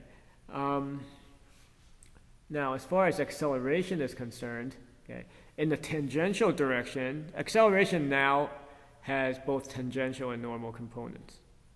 Okay? And as far as the tangential component is concerned, you can imagine that's very similar to the acceleration that we defined when it came to rectilinear motion. Okay, that magnitude, that acceleration in the tangential direction basically tells you whether your object is speeding up or slowing down. All right? But acceleration has to describe more than that. Okay? It not only has to give you a direction, right? It not only has to give you a description of whether the object is speeding up or slowing down, it's going to give you a description of whether that object is changing direction. Because acceleration is a vector quantity, right? A change in acceleration means that there's both a change in magnitude and a change in direction. So the normal component of acceleration is what denotes the change in direction. So the result for that, okay, the important result of that derivation is, so that derivation continues on here, is this. Okay, this is the very important result. Acceleration in the normal direction is your velocity squared divided by rho, where rho is your radius of curvature. Remember I talked about fitting a circle to the curve, right? The radius of that circle is rho.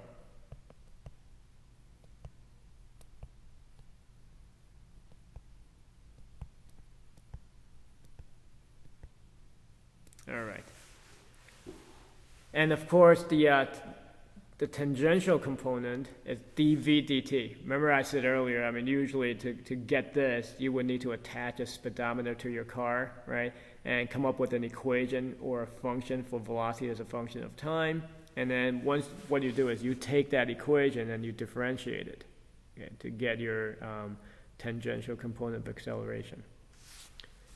So you know this, right? This is basically all, these are the only things that you have to work with when it comes to using the tangential and normal coordinate system. You have your velocity, okay, that you get from doing some kind of experiment, collecting data. You get velocity as a function of time, and then you differentiate that to get the tangential component of acceleration. And then for the normal component of acceleration, you basically take your velocity at any moment in time and divide it by the radius of curvature. So if you want to make use of this, okay, a lot of times, like I said, you know your velocities with respect to time, and then what this does is it allows you to either find an acceleration in the normal direction, or it allows you to find a radius of curvature. So let's look at a couple of examples where you're making use of this.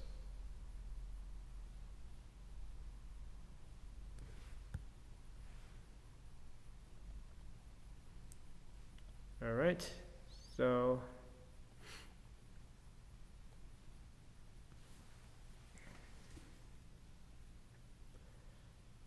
there's a problem in your textbook, okay, that deals with a roller coaster.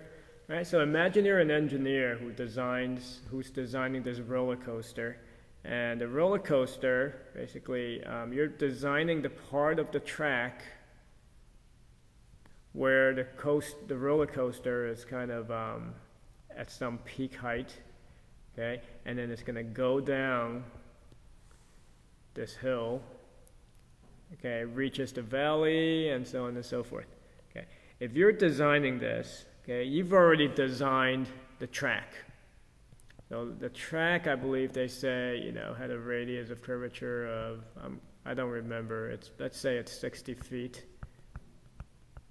Okay, and then you know that this roller coaster cannot be moving very fast at the bottom of the hill, or there's a maximum velocity that it cannot exceed, because you know that if it's moving too fast, right, there are going to be g-forces, and if the g-forces are too high, the human body can only take so much of a g-force before people start blacking out, right? So you want to make sure that people do not experience an acceleration greater than 3 times the acceleration due to gravity, okay? And then the question is, how fast should your roller coaster be going at the bottom of the track? Right? If it's going too fast and the acceleration exceeds 3 Gs, then people are going to black out and you get lawsuits and what have you, right? So you want to make sure that the speed is not so high that people are blacking out. So how do you solve this problem? This is very simple, right? So this is very practical, and it's very simple. Your equation is acceleration normal is equal to v squared over rho. Okay? And we already said your acceleration is going to be 3g. So that's 3 times 32.2 feet per second squared is equal to v squared over 60 feet. Okay? Solve for v, and that's the velocity. Okay? So this is, a very nice illustration of how you make use of the normal tangential coordinate system. There will be a few more examples here and there as we go through the course, right? But this is not something that we use all the time. Okay? This is useful again when you're interested in finding things like this, right? Finding max velocities when you're going around a curve, or finding a radius of curvature of some path. Okay? So let me give you one more application of this, okay, before we move on. When we're dealing with projectile motion, okay, we know that our projectile kind of follows this parabolic path. Okay, it's got some initial velocity, right?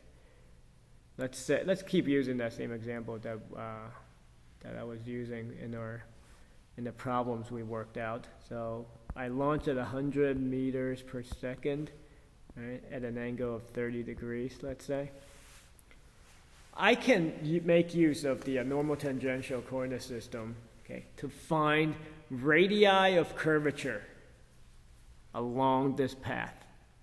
You might ask why? What's the point of trying to find radii of curvature along this path?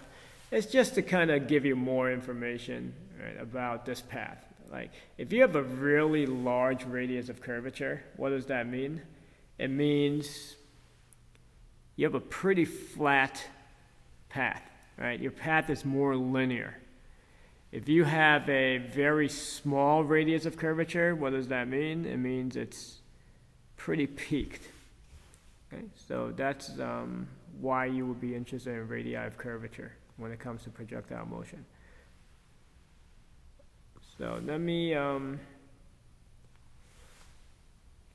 take a moment to get a little bit more into detail on this equation, acceleration normal equal to v squared over rho.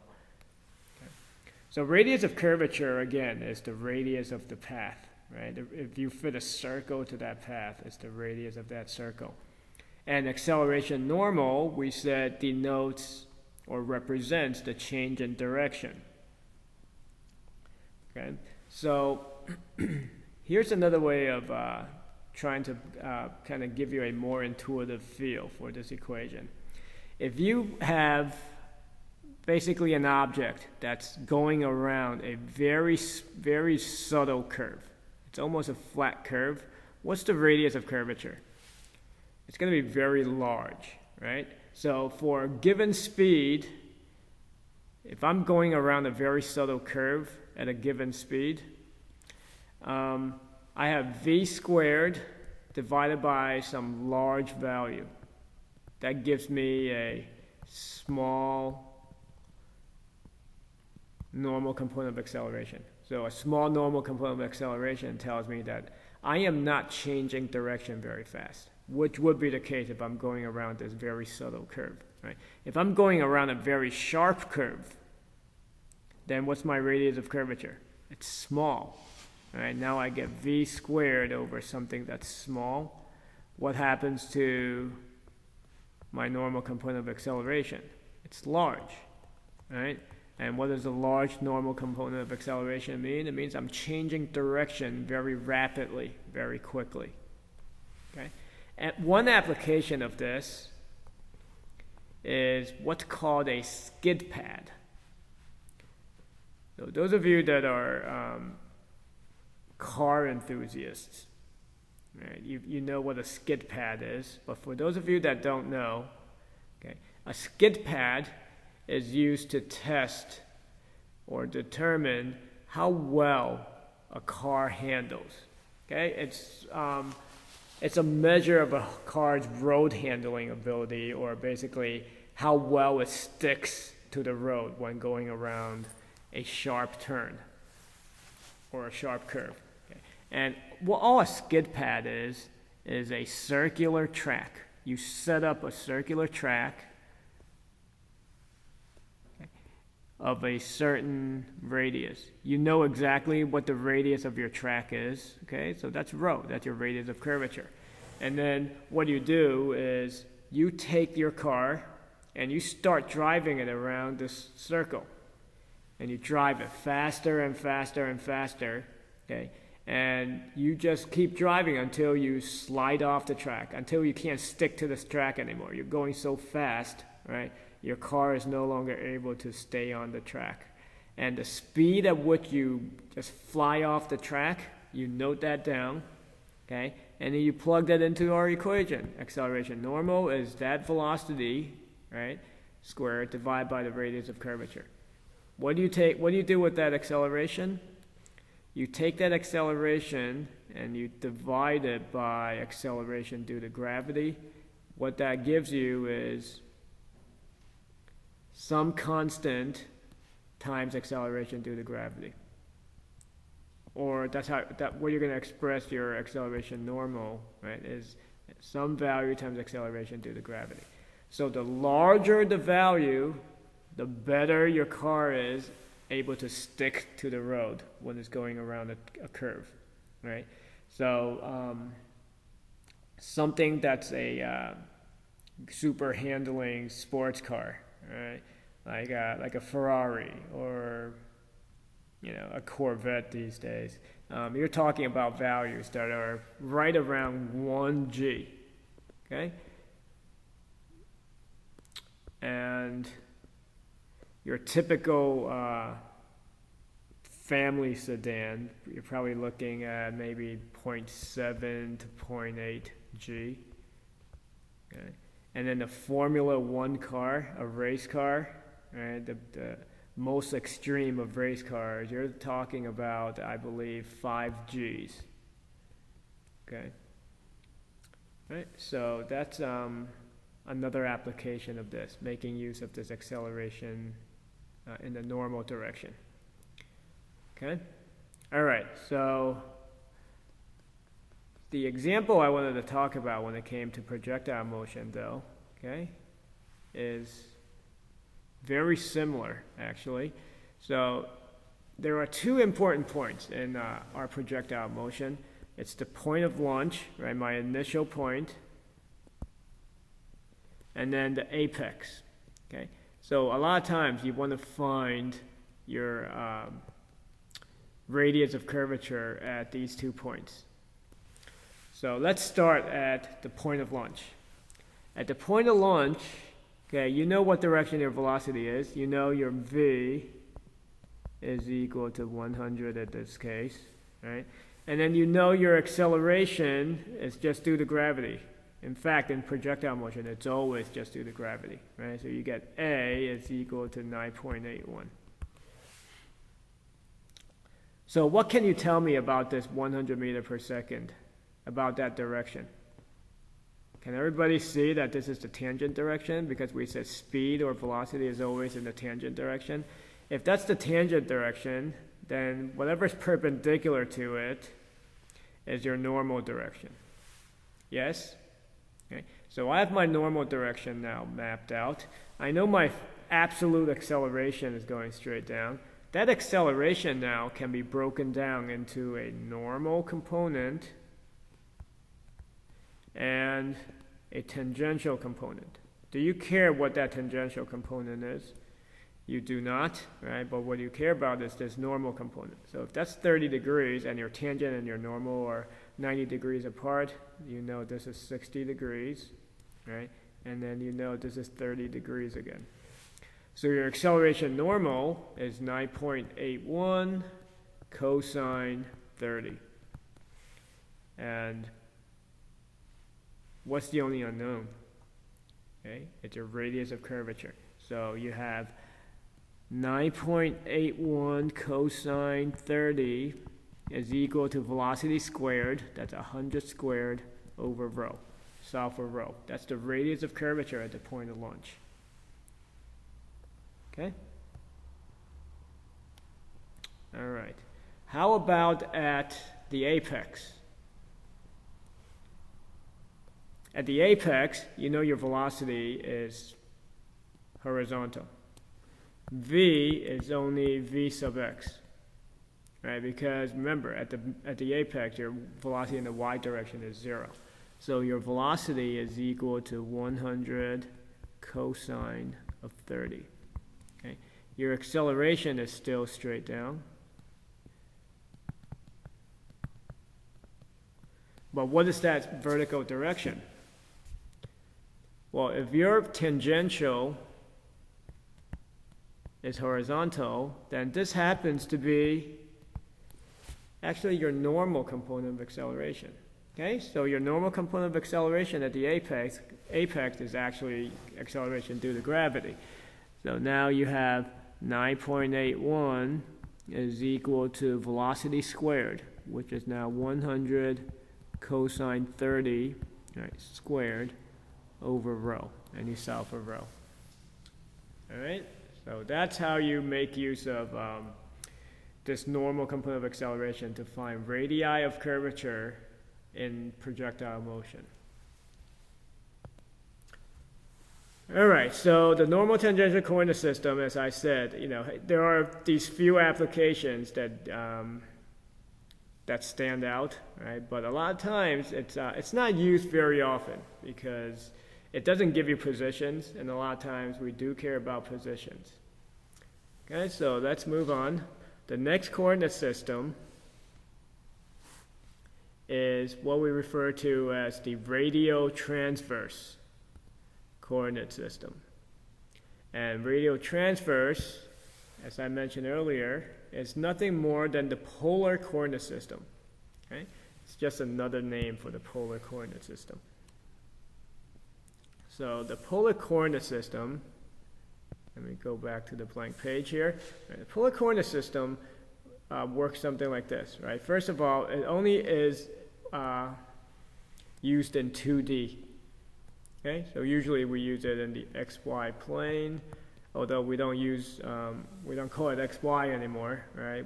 It's kind of the basis, if you will.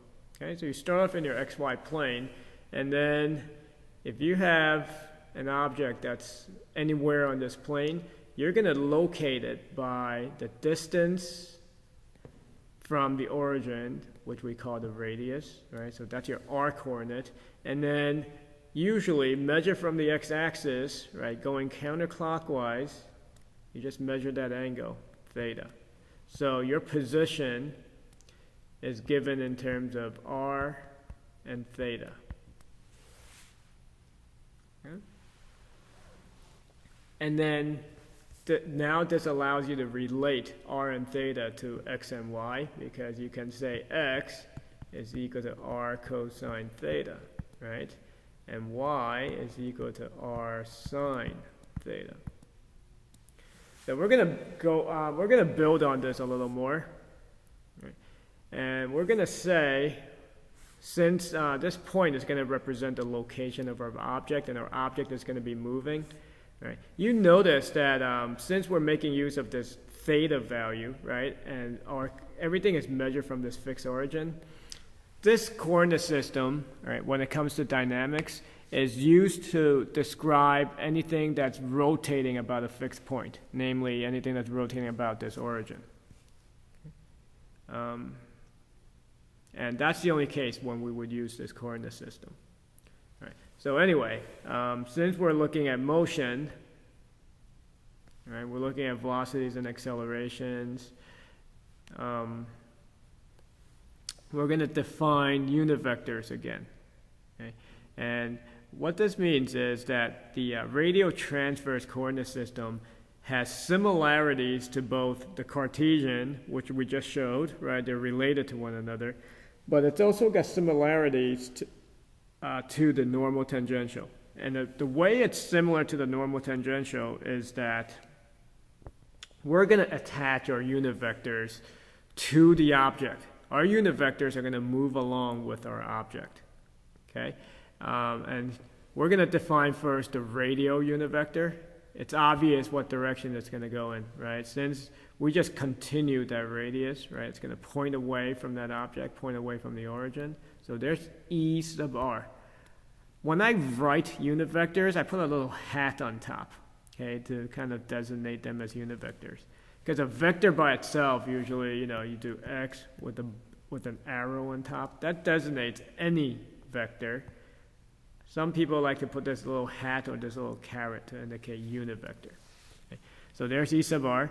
And then I need a direction that's perpendicular to E sub r. Right?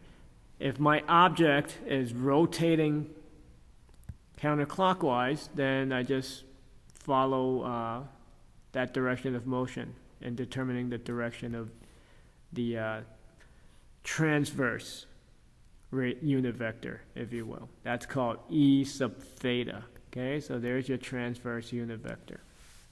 And they're perpendicular to one another. Some people might look at this and say, isn't this very similar to normal tangential? Right? A lot of people want to look at this and say, isn't E sub r just is E sub r the negative of E sub normal? Is it the opposite of my normal unit vector?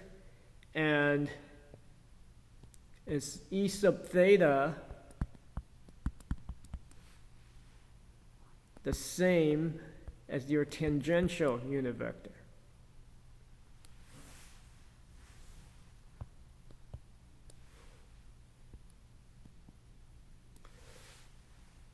So think about that for a moment. Can you say this? Can you say that your radial unit vector is the opposite of your normal unit vector, and that your transverse unit vector is the same as your tangential unit vector? Because if you can say that, then is there a need for this coordinate system? If you can say that, why not just use normal tangential, right? Or why not get rid of normal tangential and just use radial transverse? So if you think in terms of that, in terms of practicality, then the answer has to be no. Okay? They are not similar coordinate systems. They are, in fact, very different. Other than the fact that you attach your unit vectors to the object, they're very different coordinate systems. But why are they so different? Okay, so let me explain it to you. If my motion happens to be a purely circular type of motion, right? So I have pure motion in a circle. Okay, and then let's say I'm looking at this point of the motion. Is the tangent, is the radial the same as the radius of that circle? Yes, right? So, and is the tangent the same as the transverse? Yes. And when you have a purely circular path,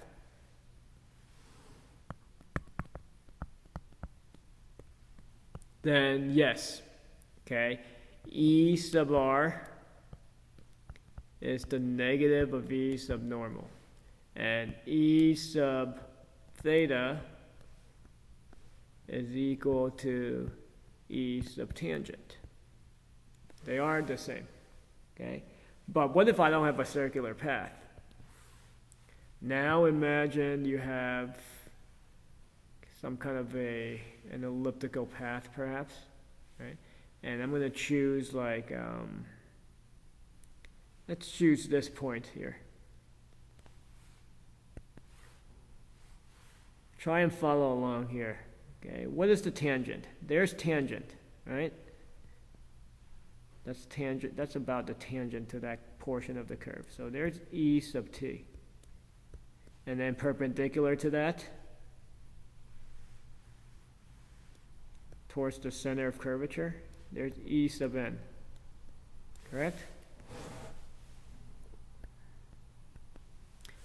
Where is radial?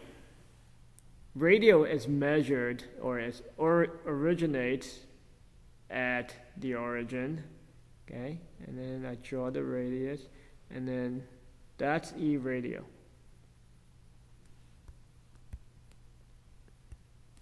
Is that along the same line as my E normal?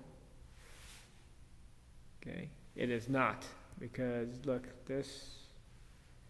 these are not parallel lines, right? They are definitely not parallel lines. And then perpendicular to the E radio then is this. There's your E transverse. So you can see, right? They are very different. Okay, their directions are very different. They don't coincide with each other. Okay? So keep that in mind, right? Do not confuse the two. You cannot use these two interchangeably, not unless you have purely circular motion. And if you have purely circular motion, then, I mean, the math becomes very simple. Is there a need to use radial transverse? I mean, is there a need to pick one over the other? Yeah, not in that case. Okay, but in most of the situations we're going to deal with, you don't have purely circular motion. Okay, all right, so let's go back. So we define our unit vectors, right? You have your radial and your transverse unit vector. And there are derivations here as well. Okay, there are derivations that are going to let you find velocities and accelerations in these two directions. All right, so again, I don't care very much about you learning the derivations. You don't have to worry too much about them. Those of you that are interested, again, it's here. Okay, and all I really want you to be comfortable with is the results. Okay, so here are the results for velocities and accelerations. So velocity is equal to the first time derivative of your radial coordinate, right, times the radial unit vector, times the r coordinate, times the first derivative of the theta coordinate. So what does all this mean, right? And then you see the result for acceleration. You've got the second derivatives. Right? So what does all this mean? Well, if you imagine, right, a typical situation where you would use radial transverse, I had said that it's basically when you have something that's rotating about a fixed point. So one of the examples that the book likes to use is a situation where you've got a motor. Okay? So I've got a motor that's turning, it's driving something. I have an arm that's attached to that motor. Okay, so this arm just spins. And then there's a collar that slides on this arm. Okay, so this collar can slide back and forth along this arm as the arm rotates. Right, so the arm rotates, and then the collar slides back and forth along that arm. And now you're trying to track the motion of this collar, right? Trying to find the velocity and the acceleration of this collar. Well, if you were kind of designing an experiment like this, okay, you have to control certain things in this setup. And one of one thing you control, definitely, okay, is you control that motor. Especially these days, you have motors that can be computer controlled, right? You have servo motors and, encoders and all these fancy things. So you could control exactly how you want that motor to turn. Okay, so what you have in every single situation like this is you have theta as some function of time. You determine that for yourself. Okay, you could program your motor, okay, so that it turns based on some function of time. Okay, and then the other thing that you have is you then start taking snapshots of the collar, and you just start measuring that radial dimension or the distance of that collar from the motor, okay? And you take snapshots every few seconds, and then you plot that data, and what do you get? You curve fit that data, and you get r, your radial dimension, as a function of time. So in every single one of these situations, or or another way to put it is, if you want to use the radial transverse coordinate system, then you need this. You need these two functions. You need how your angle changes with respect to time and how the radius changes with respect to time. Okay? These are absolutely critical in order for you to use this coordinate system. All right? So keep in mind that in all the problems that you're going to deal with using the radial transverse coordinate system, you have to know these two functions. If you see a problem that gives you theta as a function of time and r as a function of time immediately, in fact, I will tell you right now, you don't even need to think. Right? You know immediately that you are going to be using the radial transverse coordinate system. If you are not given these two functions, then you know you're not going to use the radial transverse coordinate system. In that case, what coordinate system do you think you would be using? Remember, it's still something that's rotating, right? Which means it's undergoing a curved path. Well, you can imagine in a case like that, then you probably are going to be using the normal tangential, right? And maybe if there's enough information to give you positions, then you're going to be using Cartesian coordinates, okay? But let me state it again. If you are given theta and r as functions of time, then you are going to be using the radial transverse coordinate system. Okay? So if you go back to these results, now these results should make sense, right? If you have r as a function of time, then you should be able to differentiate that to get r dot, okay? And then you could differentiate your theta equation to get theta dot. You differentiate again to get r double dot, differentiate your theta equation again to get theta double dot, okay? And then all you have to be asked, or all you have to be given is some time. Like I could then tell you, at time t equal to 5 seconds, right? What is the velocity of that collar, or what is the acceleration of that collar? Okay? And that's how you make use of it. So it's fairly simple. Okay, there's really not much to it. All right. I don't want to get into cylindrical coordinates yet, right? Not until we do an example. So let's make up an example. You could find more examples in your textbook, but I don't have that textbook readily available with me here, right? Since I'm out of the country. So let's make something up. So we have that collar problem, right, with the motor. And then from our programming of the motor and from our experiments looking at the radial dimension, the radial direction, right? This is basically us looking straight down at the setup, right? So maybe we have r is equal to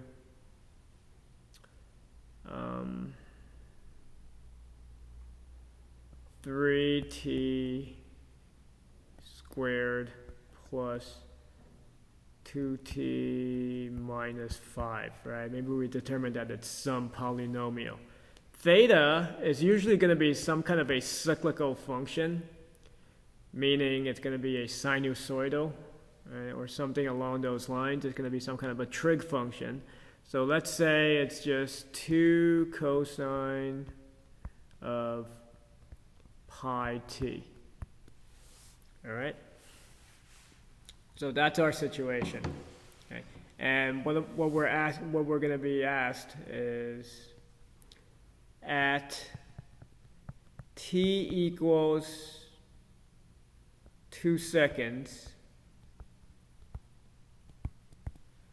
find velocity and acceleration of the collar. Good. So how would you go about this? Well, you're going to go to your equations, right? So there they are, the two equations in the red boxes for your velocity and acceleration. And if you look at these two equations closely, right, what you're going to need are r dot, theta dot, r double dot, theta double dot, and then you need r as well without any derivatives. Okay, there's no theta by itself, but you do have r by itself. Okay, so the first thing that I'm going to do is I'm going to create a table for myself. I'm going to have R. I'm going to create a table that has R, R dot, R double dot, right? Then theta, theta dot, theta double dot. Right? So R is 3t squared plus 2t minus 5. And I need its value at t equal to 2 seconds. T equals 2 seconds, right? So I just fill that in. So what is that going to be? That's 4 times 3 is 12. 12 plus 4 is 16 minus 5 is 11, right? So there it is, 11. That's R at 2 seconds. Then I'm going to differentiate to get R dot, right? That's 6t plus 2. And then at 2 seconds, that's 14, right? Then R double dot is just 6. It becomes a constant. So at t equal to 2 seconds, it's still 6, right? Theta is 2 cosine of pi t. I don't need theta at 2 seconds, right? That's not part of the equations. But I do need the first and second derivatives, right? So that you have to apply the chain rule, right? So this is going to be a negative 2 pi sine of pi t. Since derivative of sine is cosine is negative sine. Okay. And at 2 seconds, that's what? Negative 2 pi sine of 2 pi. Sine of 2 pi is what? Is 0, right? So that's 0. Then I'm going to differentiate again, right? This, derivative of sine is cosine, so that's negative 2 pi squared cosine of pi t. Okay? And now at 2 seconds, that's cosine of 2 pi, which is 1. So this is negative 2 pi squared. Okay. And once I have these values, now it's very simple, right? If I go back to these equations, look, V is R dot in the radial direction plus R theta dot in the transverse direction. So let's just do velocity. Once we do velocity, you should be able to handle acceleration on your own. So velocity is equal to V, I'm sorry, not V. Velocity is equal to R dot in the radial direction plus R theta dot in the transverse direction. Okay, so that's equal to R dot, that's 14, right? And if I give you some units like meters and meters per second, and this would be 14 meters per second, right? But for now, since I didn't give you any units, I'm not going to put in units. So it's 14 in the radial direction plus, what is R at 2 seconds? It's 11, right? Theta dot is 0, e theta, so this is actually 0. So your velocity is 14 in the radial direction and 0 in the transverse direction. Okay? So that's it. It's a very typical problem, right, when it comes to radial transverse coordinates. Okay? Again, I can't state this enough times. You have to be given R and theta with respect to time in order for this coordinate system to work. All right, so the very last thing for this week's lecture. Okay, the radial transverse coordinate system only works in 2D, right? It's for, if you, like the case that we just looked at. How do I extend this to 3D? I know it's tempting. Some people want to say, well, use spherical coordinates. But spherical coordinates are very different, right? In the spherical coordinate system would be useful if you had something that's rotating in any direction about a fixed point. That's not what we're really interested in here, okay? The spherical coordinate system is not really used in dynamics, at least in undergraduate level dynamics, okay? It's just way too complicated to use, and there's no need to use it. You could, if you're going to be using the spherical coordinate system, you might as well just use Cartesian. But what I meant by extending radial transverse to 3D, okay, is we still have something that's rotating about a fixed point, but now that object could be saying, let's say it's moving up and down. Okay. So here's a good example of that. If you have like a mountain peak, right, and there's a road that just wraps its way around the mountain peak, and then you have a car that's driving up this road, what happens if you look straight down from the top? If you look straight down at the car, right, what do you see? You see that car just kind of spiraling, right? It becomes a 2D problem. So if you know how fast that car was rotating along that path, right, what coordinate system can you use? Well, since it's a 2D problem, you just use your radial transverse coordinate system, right? But if you now look from the side, right, like we do, now you can see that car changing height, okay? It's moving up and down as it goes up and down this hill, this mountain, right? So all we need to do is add a z coordinate or a k unit vector.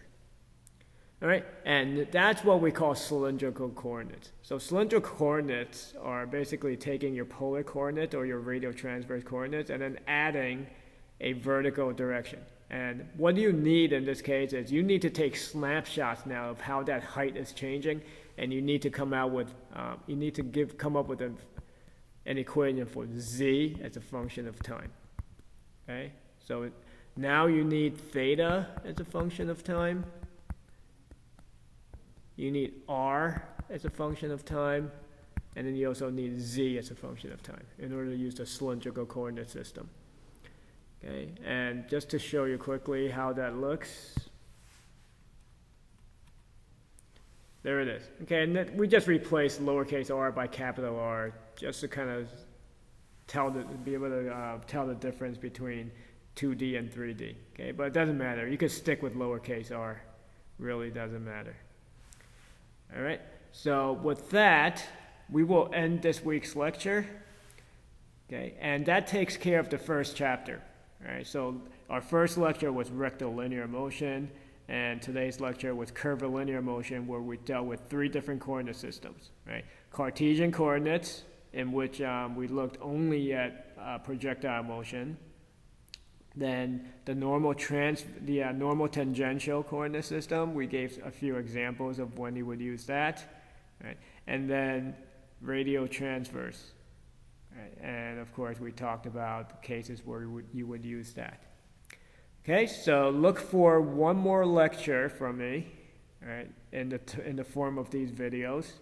That should be in about a week's time. And then hopefully after that, I will be back in the States and we will start our in-class meetings. All right, so until next time, I will sign off.